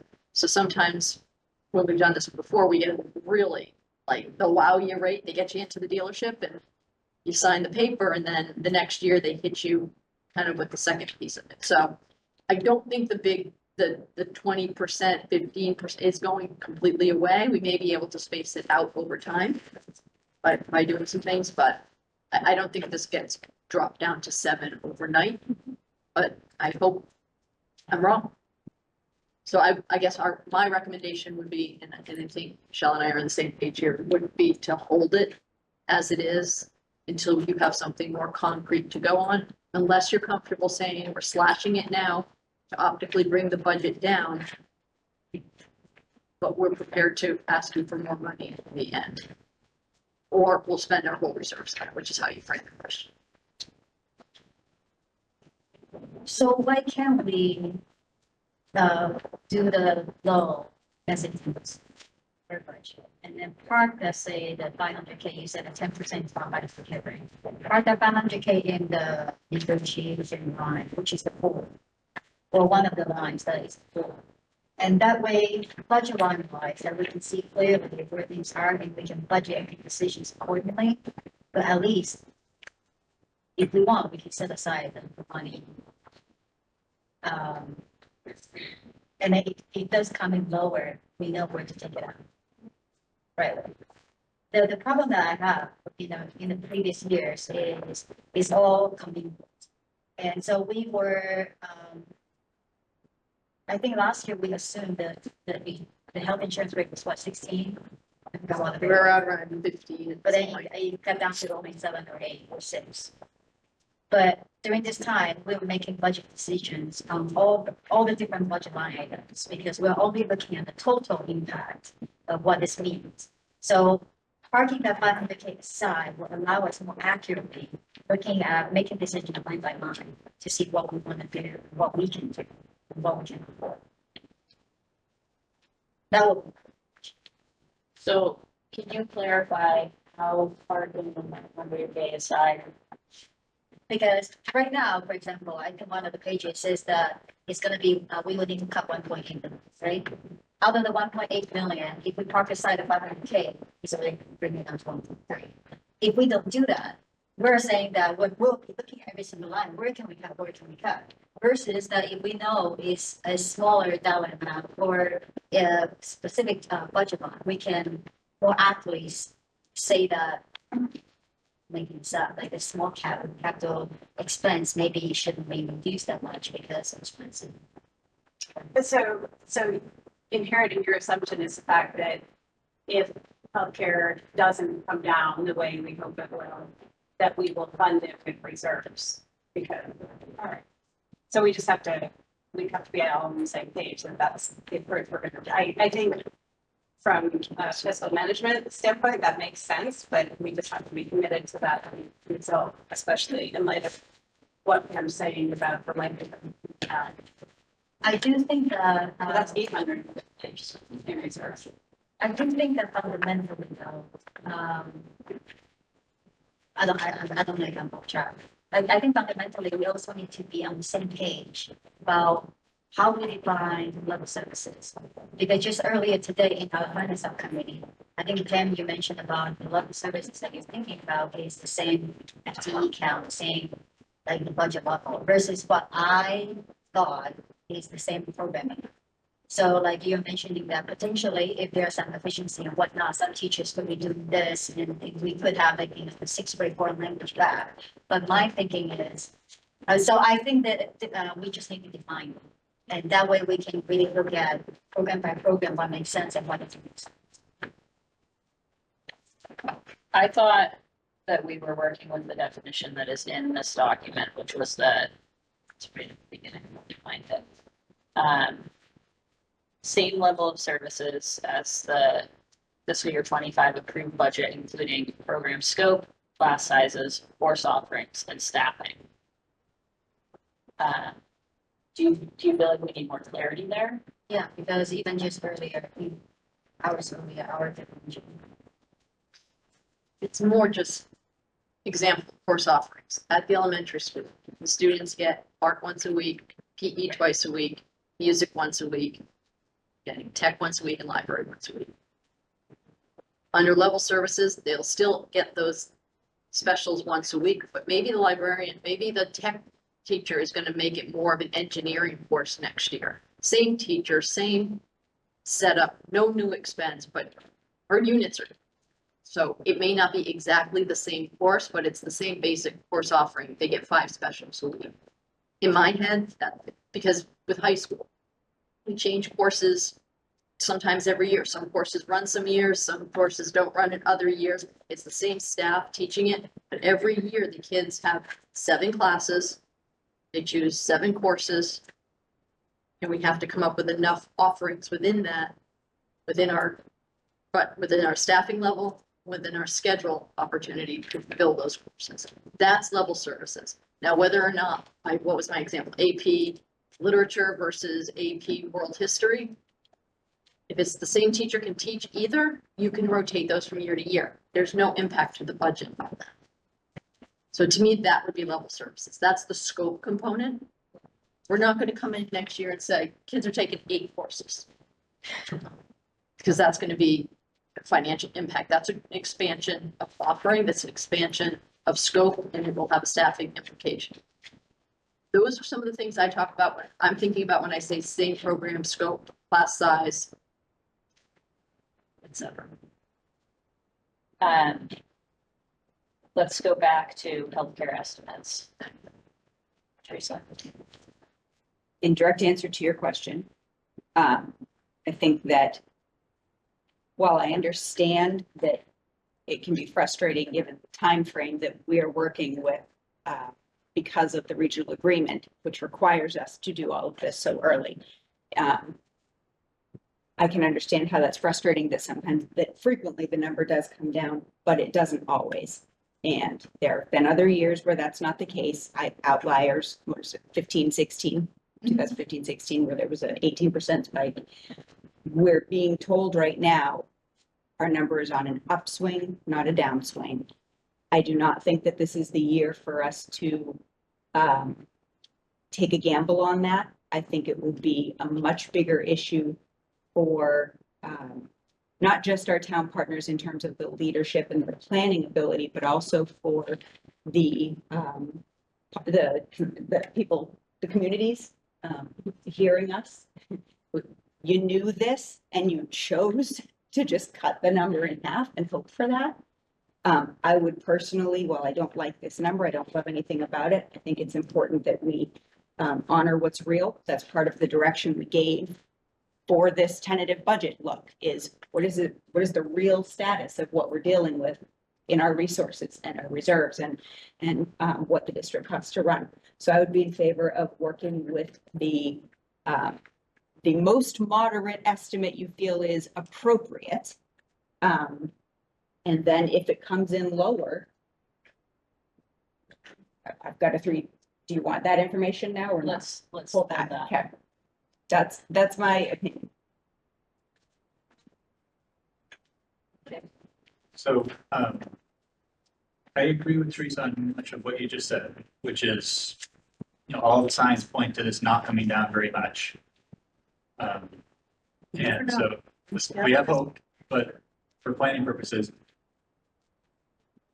So I would be comfortable keeping it at, whatever you consider to be the moderate conservative target. If we agree, and this I have, in order to say this, I have to go to potential use. If we agree that any reduction in that number goes straight to reducing the budget, right? It doesn't get reallocated from the things. That way we can convey to the towns that any reduction will be translated to the assessment. And that's where I would push back and say that I think that if we're looking at such a high number, we are absolutely talking about cuts. And I think there's. Hold. Let's. Okay, so I would say I would challenge that assumption. Same. John, do you? Point of clarification, as we think about, we're not there yet, but as we start to think about how we can self-fund, it's a permanent increase. Whether it's 10, 12, 5, 1. So if you're gonna put in 500 this year, you've automatically committed 500 to infinity till there's another source of that. It's not a one-time expense. You talking about reserves. Talking about the healthcare costs, it's gonna be, It's only gonna go up. but it's going to go That's gonna up be a on new the total. base, yeah. So let's say it drops back to 12 and we recoup or 50. It's still gonna be, we go 250, that 250 has gotta come in every year from reserves. And then we have to make up the difference of the next year's growth. It's not a one-time bill to pay, it's an every year for the rest of our life bill to pay, whatever goes up. Erica and John, where do you guys? I mean, I see value in both approaches, but I always think more conservatively. I'd rather start with the more realistic higher number. I think it's better, optically. So for those reasons, I think we should start the numbers that we currently have. Hope they come down. I guess I agree. I'm having trouble because the past 2 years, I feel like we have also thought it was going to be not this high, but higher, and it has come down. And I felt like that was a miss in our budget process at most, because I felt like we would have approached it differently had we known. So, but I'm getting the sense from what you're saying that your conversations this year have been materially different, not just in the number, but in terms of the likelihood of this outcome than they have been in prior years. So if you guys are telling us you feel really confident based on what you're hearing, that we're gonna end up with something close to this, even though you'll work toward avoiding it, then I think we need to plan a budget to count on it. But I'm not in favor of Jake's point, because planning a budget to count on that type of increase involves a whole lot of hurdles and decisions that we don't want to have to make. And so I wouldn't be in favor of saying we're necessarily going to put it back to the town and want to consider what we have to do to get there. Jake, I wonder if you can hold that until we see what the cuts look like. I think that will make it more tangible. And then the second part of this question can probably wait until we've seen what a budget of $1.3 million could happen looks like. Pam, to confirm that, I think you mentioned that we are putting it out to bid, but even if we were to get a new agency, whatever it is, we still think it's gonna be 21%, the minimum. I don't think it's gonna be 21, I just don't know what they're gonna set the entry rate at. Like, I have no way of telling. 15. You know. Usually, when you get a new provider, you have a decent rate your first year, and then they give you the second or third year. So I think it would be less than the 21%. I mean, we haven't had a first quarter update yet of this year. They gave us, our health insurance provider or consultant gave us a rough estimate of the 21%. They're actually talking, they've also mentioned 25%. And then they're supposed to give us a projection in the next couple of weeks, given our first quarter claims, what they've. So Town's hearing 10 out of Maya right, for their business, and I know our broker had shared that they've got communities are hearing 44 as the initial. So that, it's this scary. isn't little boy that cried wolf, this is, if I could tell you where this was gonna go and say, if this thing's going down 10 points, for sure, this is just part of I just don't know, and I feel like it's irresponsible to say, oh, it's always done this in the past, let's not worry about it.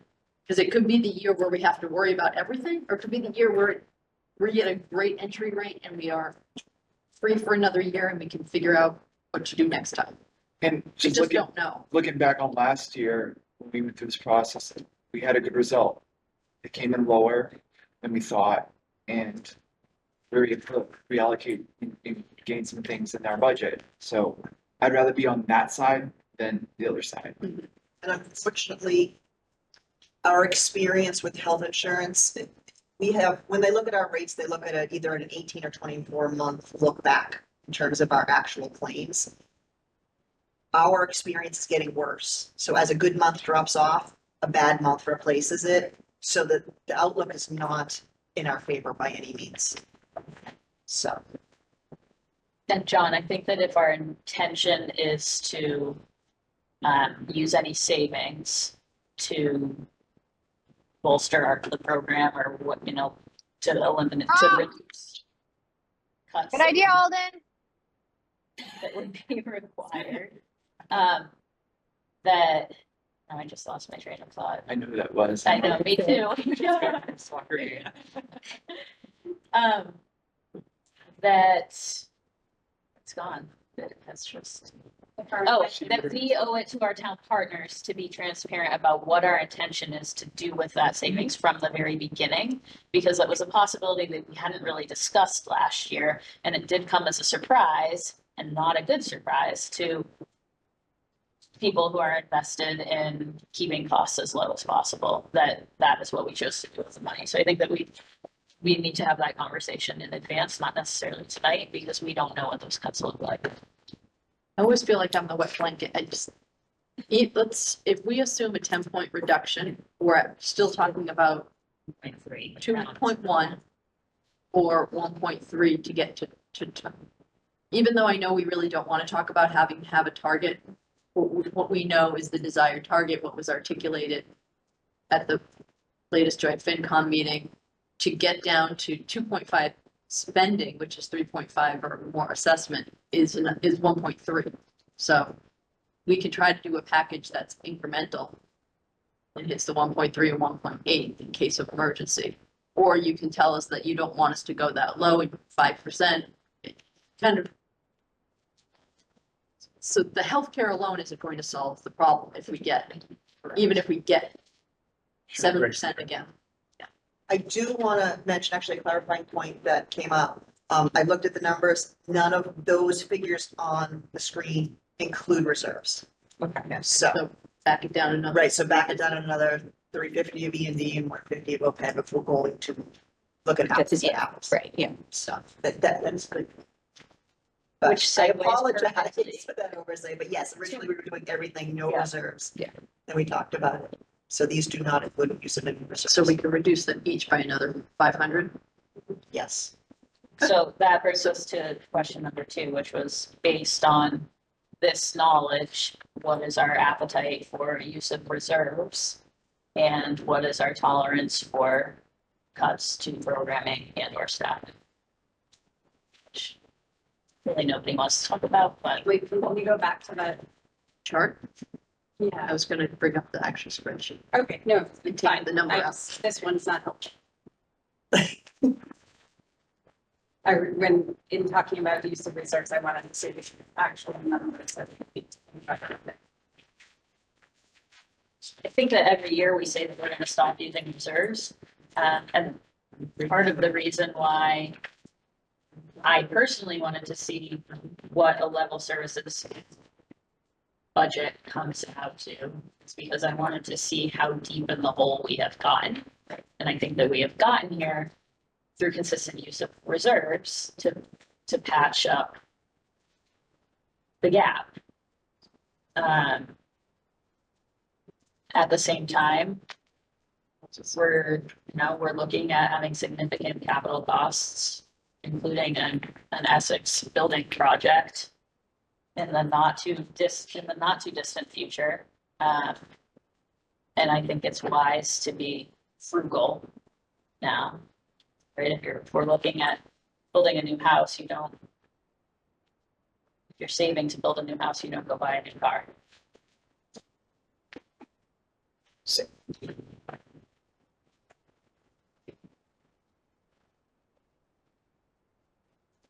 Are you in, oh, okay, I didn't know if you were in the moment, so the percentages are going to change as well when we back that out, so I'm definitely interested, before I can really comment on my appetite to use reserves, in what those percent changes look like when we include use of reserves as we did last year. So the dollar change would be, for instance, on the carry forward, it would be 2.1 million approximately. Okay. So that's Which the we did, gap. right? It was- What's that? Isn't that? So, That's 7%. Yes, that we calculated right. earlier. So, so. Sorry. So are we answering that question right now? Is that what you're looking for, like the appetite for the? Yes, Okay. why don't we break it up? Okay. Why don't we talk about reserves first? Okay. So looking at this, if a level services budget would be roughly 7% with reserves as we've used it last year, we have an extraordinary, we always want to get away from reserves. We do say this every year, but there was a buildup to an anticipated correction, expecting that to facilitate reduced use of reserves. Didn't happen. Given that we have an extraordinary circumstance here with a couple key drivers, I think it's reasonable to plan for that straight out of the gate, knowing that it's going to impact other things. But also, if that's bringing that down to 7, I believe that our continued use of reserves, as we have done year over year over year, to reduce the assessment to the towns. And we have reduced the assessment to the towns to levels which were very reasonable. We never came in with these kinds of numbers. We didn't even talk about it. Sharpened the pencil, did all the things. I think it is reasonable with an extraordinary circumstance. That was due to the extraordinary circumstance of the apportionment shaking against Essex, right? We now have an extraordinary circumstance. If we can go from 7, which is our carry forward with use of reserves, we can find a way to bring that down a little bit. I think our town partners need to meet us a little bit. I think that we should not even bother talking about it 2.5%. But I think that there's got to be somewhere in between what we've been doing, that 3.5-ish, and that 7, where we can actually come to support one another. And if it's reserves, if we get an outlook on OPEB, which I feel your desire to know how this impacts the future, because I've asked for that too. Maybe that's something that we can speed up. It's an appropriate. Healthcare is part of the problem here. Whatever it may be, I would be open to addressing that. Yeah. Question. I know that was the working on the reserve policy, but I think we seem to agree the maximum is 8%-ish, regardless what the minimum category would be. If we were to stay, is 8% of the total operating expense, including but not including the. I guess what I'm asking is, what is if we assume 8%, based on what's proposed right now as the total expense, what is the excess of the we can actually use the reserve? Is it only 350 plus the 150 from food transfer, or is it actually? If we cut our total reserves down to 8%, as has been proposed in our reserve policy. How much would be shaving off the top? Because I think right now we're 10%, we're not. So we're between 8 and 9. So how much would that be? How much of the company? It's not that much. It's maybe a couple 100,000. Where's my? But we It's do, not. we are projecting about I know. 350 of E&D. We do, but she's talking certified E and D. We don't have that. I don't have the percentages and all that.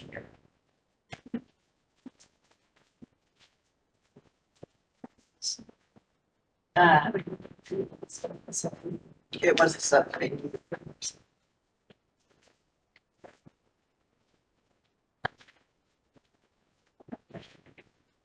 Yeah, I don't have the total capital budget.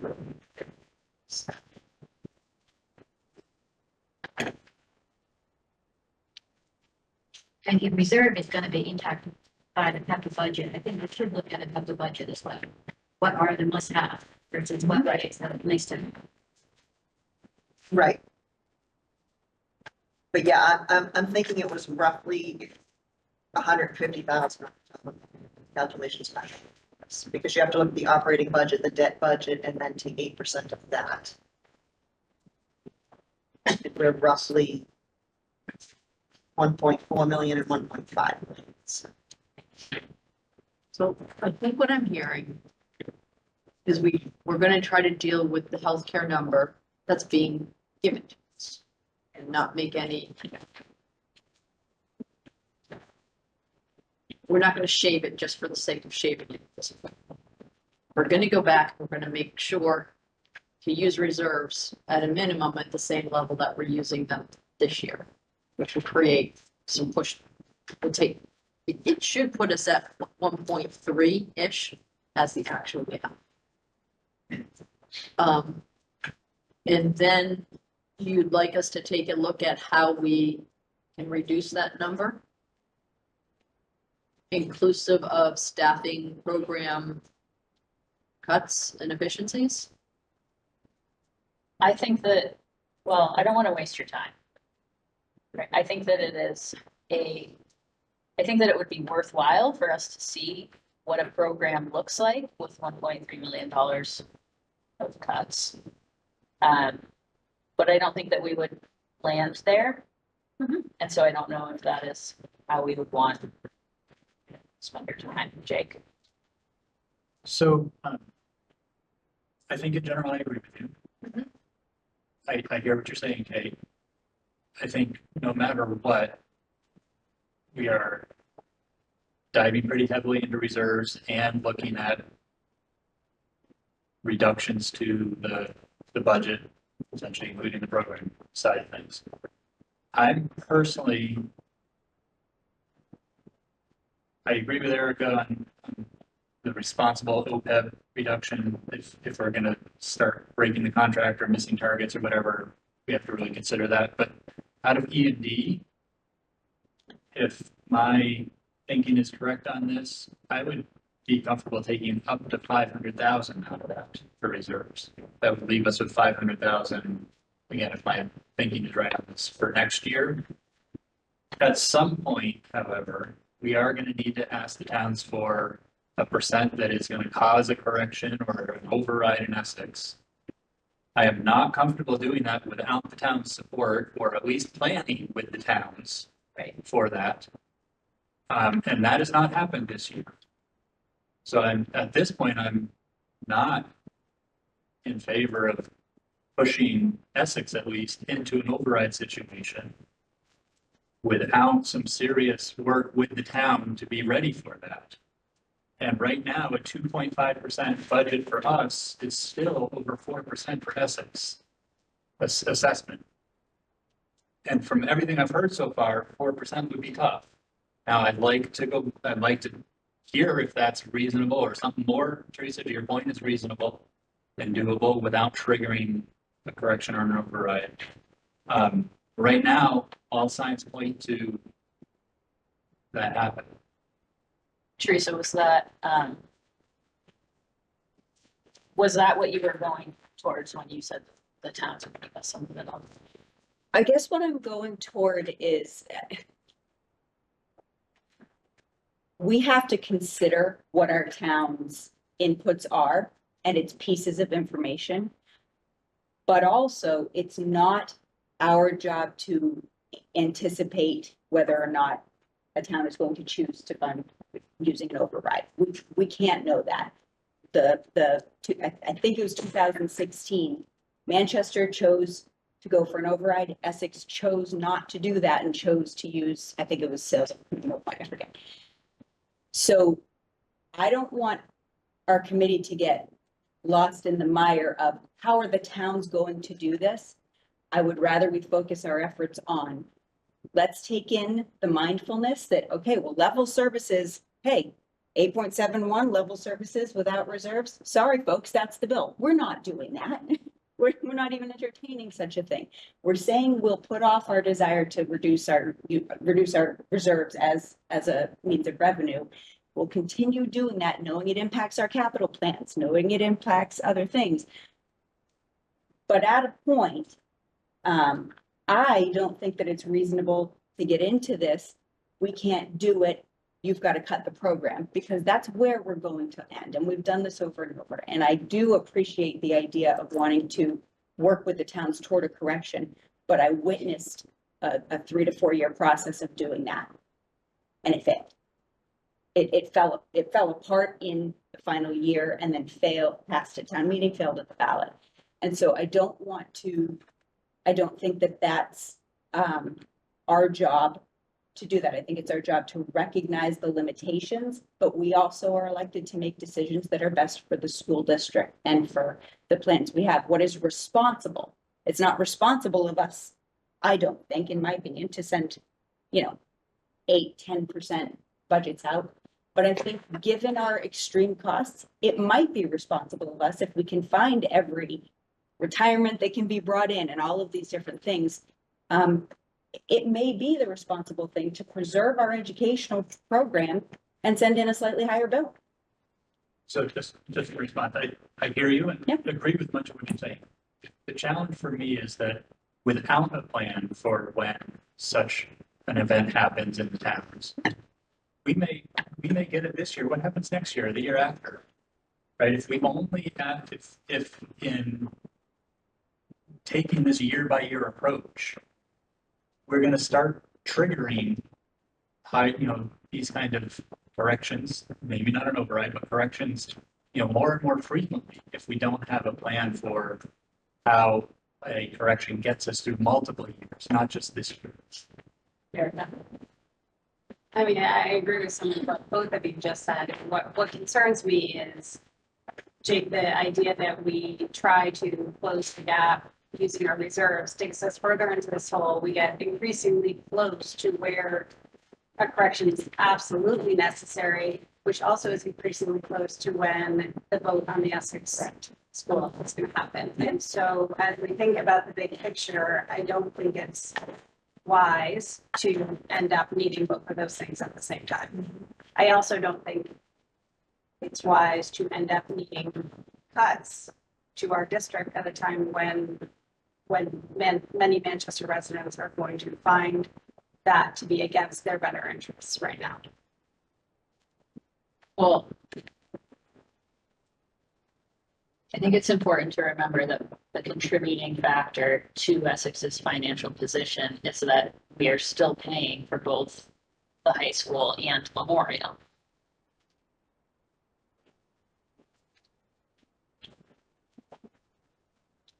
Same word. Yes, the high school. Right, that I feel like it would not be in good faith for one town to say, we're going to force a budget that preserves all of these fantastic programs at the expense of your town's finances, even though you told us that you can't afford it. When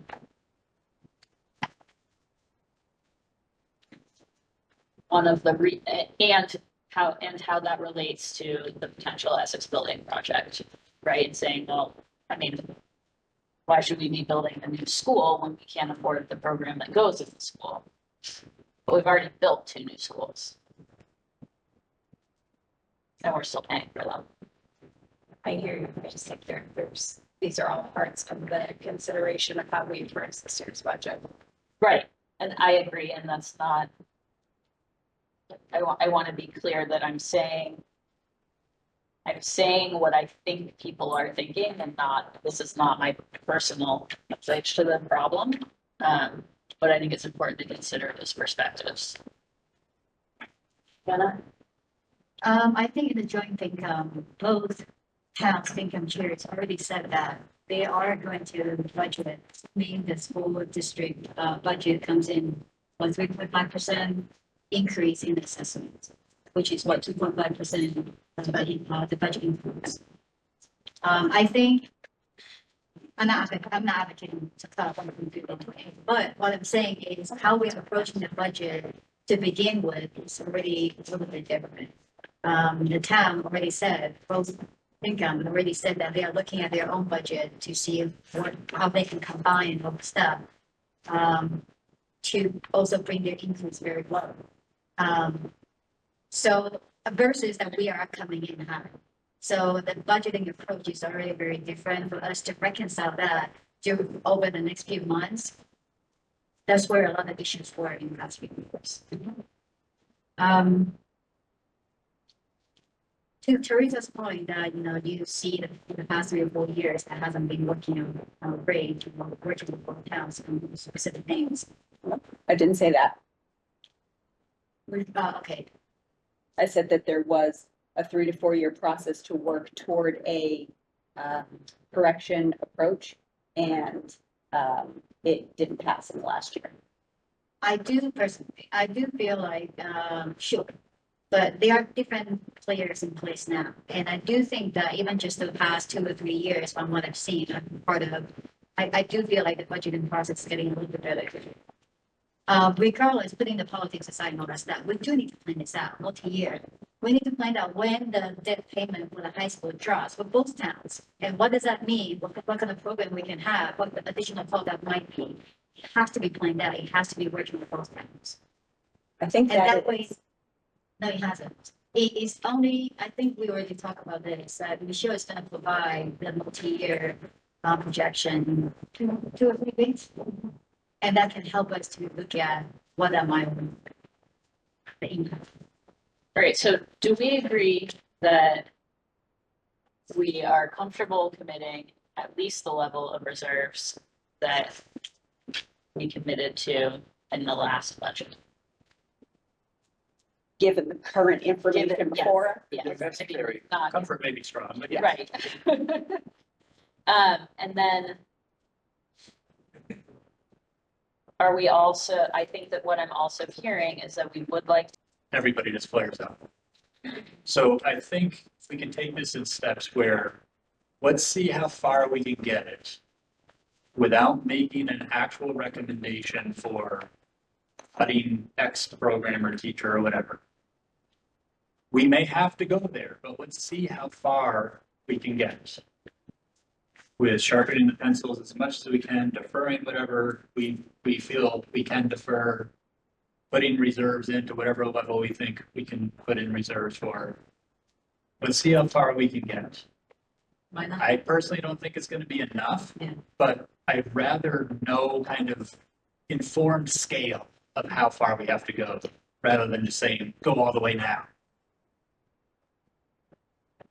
So knowing that eventually we're gonna be up against a time. Right, there's gonna be a deadline. Is having, Pam and Michelle come back to us with one scenario. Are there snacks first? Oh, it's so chilly. Go ahead, Erica. I don't have an answer to that question. I did want to make an additional point about what you said.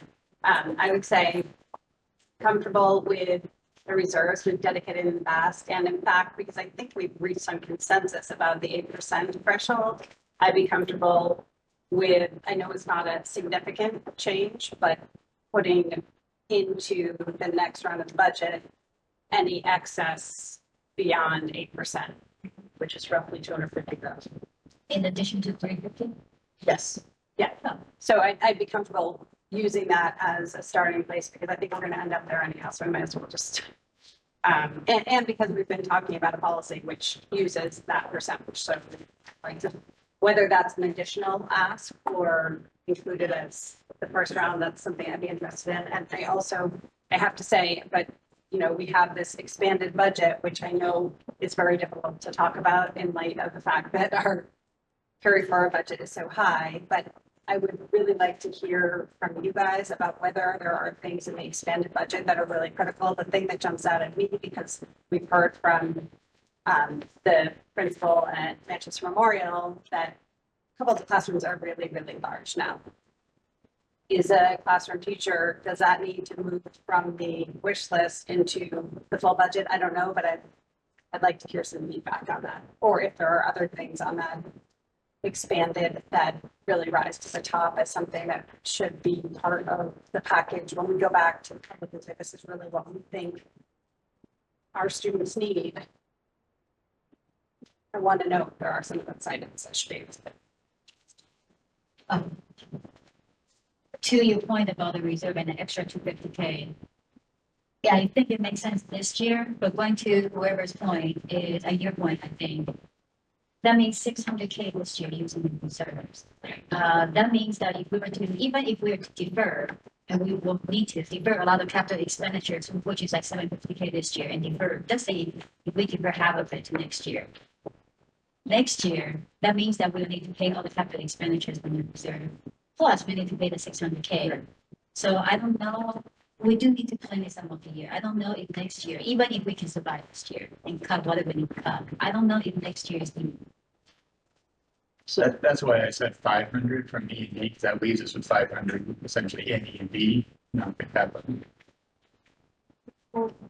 Yeah, if you go 250 on your 350, you're at 600 for end date. And where did you land on whether or not you'd like to include, continue to include OPEB, or are we taking OPEB out? My assumption was that if we were committing the same amount of reserves that we did as last year, that they were coming from the same places. Unless to Erica's point, we're breaking the contract or breaking targets, programs. Teresa? Regarding, So. Okay, Yeah, go ahead. that will end you with, you'll have $750,000 of reserves underwriting fund going into FY26, which means you have to assume the same level for 27 unless you're going to either cut, reduce cost, or pass cost back onto the town for reducing that number. And as we've seen, it seems to start to double. It's starting to double every year. So if you go to 750 and don't plan to cut, you won't have enough E&D. Right. So you'll have to go into your stabilization. so that feeds into my comment, which was, I'm not comfortable. You may have to do multiple scenarios to answer your point. I don't think we're at a point where we can say, oh, let's move forward with one scenario. But I'm not comfortable with an additional amount of reserves built into the budget, or I should say, I would like to see a budget that continues to move forward with the level we've used in the past, because I think there's so many unanticipated consequences, and it can be so easy for us to need to preserve this year. And this just snowballs, and that's all we've done. And I just, one thing keeps coming back to me, which is this idea in terms of, Erica, when you reminded us about the expanded effort, right? Those asks. When eventually, I mean, we can give our input on things like capital improvements that we think could be deferred or should be deferred. We give that, but in the end, we agree to the budget, and then they determine the best use of all of that. And you take our inputs, and you've always done that. But part of, I guess, what I'm expecting to play out through the process is we're so early. As you keep having those conversations with the principals, it may become, a fact that an extra teacher at Memorial is not a wish. It's not a request. It's not a wish. It's a requirement. It's, it may be that those priorities shift anyway. So I personally am comfortable letting this process play out with that. And I agree with Jake. I do not think that it's wise to, first of all, I don't even think we need to come in with a scenario of what the cuts would be. You can look 2 years ago, like you can see, we know, we've had these conversations of what the cuts would be, what the losses would be. We know what would be, first, second, and third on the chopping block. So I'd rather not inflame the world if we haven't even come to consensus on how we want to handle some of these things.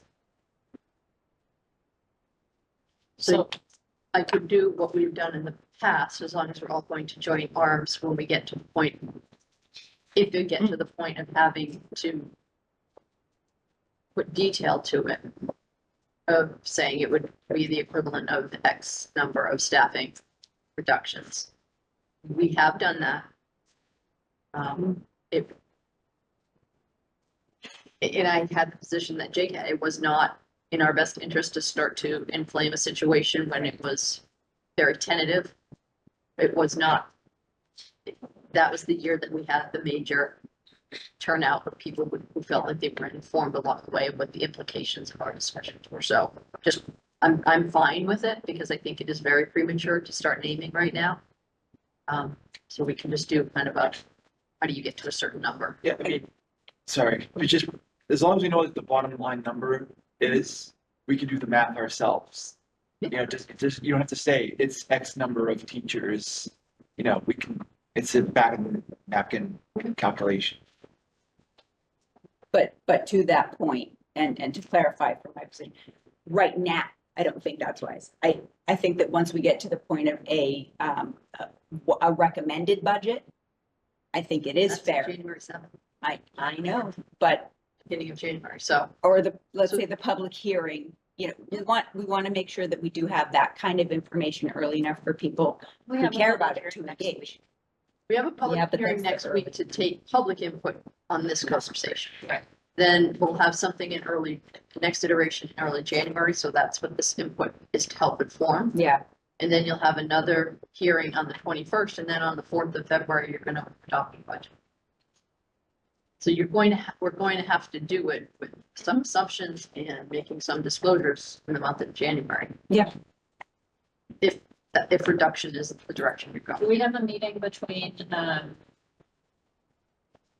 Now, the timeline isn't great. We're not gonna have a lot of new information by January 7th. We can do some of the scenario planning. High level. did we have a tentative meeting on December 17th that we We do. But you all have new information. Into some, what information are you waiting for? Some change of the health insurance rate? Here, just. We'll get health, we start to get workman's comp, we'll get the ERB, the Essex Retirement Board number. We not have the 17th? We have it in there as I tentative. think it was like a if needed. so January 7th, we're coming with the recommended budget. I think, did we not do the recommended budget until the public hearing last year? We had a workshop and we did, I think the recommended wasn't presented until the public hearing in January. So the Manchester town meeting will push this year, right? So does that mean that we have extra month for the budget process then? Is it the 3rd or the 4th Monday? But Ann could answer that. That's one. And I don't frankly remember, I think it's the 3rd. So we could have the time. I have to think, we have additional 2 weeks then, right? We would typically have it in like around the 5th, 6th, 7th to be a month ahead of town meeting. It's not gonna be the 3rd week in April, just because that's April break. Sure, we can tell me. This just says April 2025. I don't think it's the 3rd week, is all I was saying, so and that helps or hurts, but Regardless, by January 7th, we need to come out with. yeah, I think that's right. So if it's April 28th, we should have something to the town, I would say. It's all about the timeline for certification. It has to be, I think it's 30 days before town meeting? So it would put you into mid-March. And we normally vote first week of February, first meeting of February. But we don't always have a second meeting in February because of the break. Right, and you don't share. So you could So we could, Good. You could bump could everything choose to out go of a to- meeting. I mean, I don't think there's anything that prescribes that it has to be a public hearing in January. You could go with Right. touch it, kind of touch base on the 7th, like this. 21st recommended Yeah. budget, More sense. 4th deliberation, come back after the break. And target the first Tuesday in March. Yeah. As your adoption date. Knowing that it could be amended if we get late breaking information. Can we ask Ann to talk Do you see a problem with that in terms of meeting timelines? If there's something I'm forgetting or something that's codified that, Um,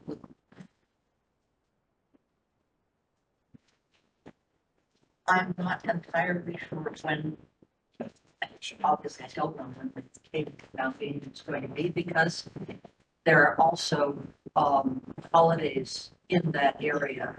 And last year we ended up moving it, a week later because of the holidays.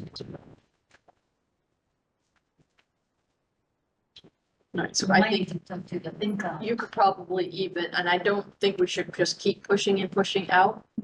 I think if we went to first week in March with it adopted, that would give us to the 15th or so to get this certified. I'm just thinking and talking at the same time, which is probably not a good idea. To do the certification, you could probably go to your second meeting in March and still meet the deadline. Pam, do you feel like you have the information that you need from us tonight? Yes, if we take the expanded timeline, it feels like we have even a little bit more time to let some things gel. Mhm. What are your very honest thoughts? Are we prolonging our pain? Are we? Our pain is so early. It's, I'm not used to the pain that's being this early, to be honest. It's funny because I actually went to dinner with another business manager last night. She's like, oh yeah, we're thinking about our budget season. I'm like, are you kidding me? Like, come on. Yeah, so, and they're not a regional school, so, we would have a better lens, sorry, I cut you off. Yeah, Better lens on healthcare. yes. So I like putting the final vote off to the beginning of March. I don't want to put it off any further than that whatsoever. I don't think that'd be reasonable for the towns either. But I'm thinking in hopes of, let's try to whittle this number down. Let's not have inaccurate figures in terms of health insurance. I mean, especially if we're going out to bid, that's gonna be a process as well. Got a lot going on. So could we say if you can revise the draft budget calendar and then you will need to confirm what, do we need to confirm with both town and FinCom to make sure it all aligns with everything I'm voting on? And then if everything looks great, then. Yeah, I'm really confident that Essex is always a week later, so if we meet the Manchester deadline, we submit everything at the same time, so meeting the Manchester deadline means we've met the Essex. Essex is in May. Yeah. Right now, it's the week after. They used to be a month apart, but now it's 1 week right after the next. So I think we're clear. Let me just, can we come to like, even take maybe a vote just to say you want to amend the calendar to move your hearing from the 21st to February 4th. So you need somebody to make a motion to. In your adoption date to, I think it's the 4th. Let me look at the calendar. Yeah. So Which will give us the 7th and the 21st as just On approval by the two finance committees. conditional on approval of the two finance committees. The two town finance. Sorry. Discussion, what are they approving? Just to assure that the timing works for their meetings as Their well. budget. Align with the budget cycle process. Right. All right. Is everybody clear on what we're voting on? Can you say the dates again? Moving the hearing from January 21st to February 4th. to February 4th. And the adoption date to March. approval of two town finance committees on the second. Reviewed by, If you could, yeah. Do we have a second on the motion? Second. Discussion? I can share that I have talked about this with Greg a couple of times over the years, and the only piece is that our certified apportionment needs to be to the town, I believe it's the 30 days prior to the town meeting. So that's the piece, and they can double check that. Get on it tomorrow. We have a meeting with them on Friday, so it should be set. I don't know if you want to ask anybody to weigh in. You're running the meeting. Oh, yeah, we had And Jody, do you want to unmute and let us know if you think that that time frame would work? Do we have her muted? Or Rich, or Rue. Yes, I'm actually going through my calendar now. I think it will work, but I need to review again. We have a brand new town accountant, so this is her first budget season. And we will be reviewing those things tomorrow morning as I meet with her. So I will circle back to you. Okay, thank you. All right. Discussion? I'm confident about WAP, and I'm confident that we're gonna be okay. With those dates, okay. All in favor? Amending the calendar. Opposed? Motion passes. Right, the only thing left on our agenda is school committee. While you're amending the budget calendar, can we also? Because I think the two are fine, right? They're all, we use existing school committee dates, we just change what's happening on that date. So it's aligned with the school committee calendar. Right, but the school committee calendar depends on when the budget is happening, has even agenda. Oh, some of the agenda items? Yeah. Does this impact whether or not we're meeting 17th? That's up for you guys to decide. Um, I'm asking because I actually need to right, confirm or reject. are we all set with the budget discussion? Yeah, and I think now it's gonna be a little bit easier to chunk some of what we've talked about, so what we can look forward to, let's say on the 7th, is clarity. We'll go back, we'll rework all of the numbers, ensuring that the reserves are in and accounted for. And we can even look at some reserve scenarios based on what we know, and then just a general big picture of potential reductions on our way to the recommended budget on the 21st. Does that make sense? I feel comfortable with that timeframe without December 17th. My hesitation is that the one remaining piece on our agenda tonight is school committee ongoing work, which is subcommittee charge development, which is directly tied in with whether or not we're able to accomplish our school committee goals for the year, because we haven't even talked about them yet. And so if we do not meet on December 17th, I think that we need to have the time specified where this isn't going to be at the last agenda item that we keep pushing off over and over again, because we need to get to it. could we choose to workshop that though? We I was have, wondering that also. have a, like we did. I thought that was a really effective way to do something last year. After the break, or Like a lunch. I would think for the break, December's a little chaotic. I'll put my opinion out there that I'm in favor of not meeting on the 17th if we don't have to. You could look at the 7th as being a 2-part workshop, because realistically, That's what it is. we can rework all the numbers, but the big numbers aren't gonna change, right? So we're not getting anything next week. And we could come in and we could workshop kind of some of the scenarios that we've come up with for feedback, and then you could workshop. I'm gonna say we should swap them. I was gonna say you might want to go 1, 2, yeah. It's just a thought. You could do 3 hours, an hour and a half on each. You could start early, you could, and look at me, you could do whatever you wanted to. like that idea. And if we know it's workshopping, that's gonna be, we can get you the vouchers ahead of time, but you won't get a big packet on New Year's Day. The timing is a little rough. Yeah. I do feel a little sigh of relief on the time, right? Not gonna lie. School committee comment. Teresa, I'm here for it tonight and I have one. we only have 4 minutes. 'cause- It's not long. Just kidding. Tomorrow is a very exciting day and anybody listening and anybody at the tables here is invited to come support the classes of the high school's fundraiser and witness Mom Bowl as older folks attempt not to break our hips in a flag football tournament. What time? It's a really neat addition. When is It's this about taking place? 25 degrees, it should be lovely. It's gonna be lovely. It And begins now we at, need more details. it begins at 5 o'clock. Okay. It's a 3-game tournament. 40-minute games, 5.5, so 45 minutes each. So 5 o'clock will be freshmen and senior moms. 5:45. If you want to know when Teresa and I are playing, it's 5:30, 5:45. 5:45. Perfect. It's very exciting. It's a nice You addition. have administrative coverage and the trainer on hand? I am not in charge of anything at all. Can't afford it. Right? Yeah. We Yeah. have We had- several, team dollars. All right, any other school committee comments? Motion to adjourn?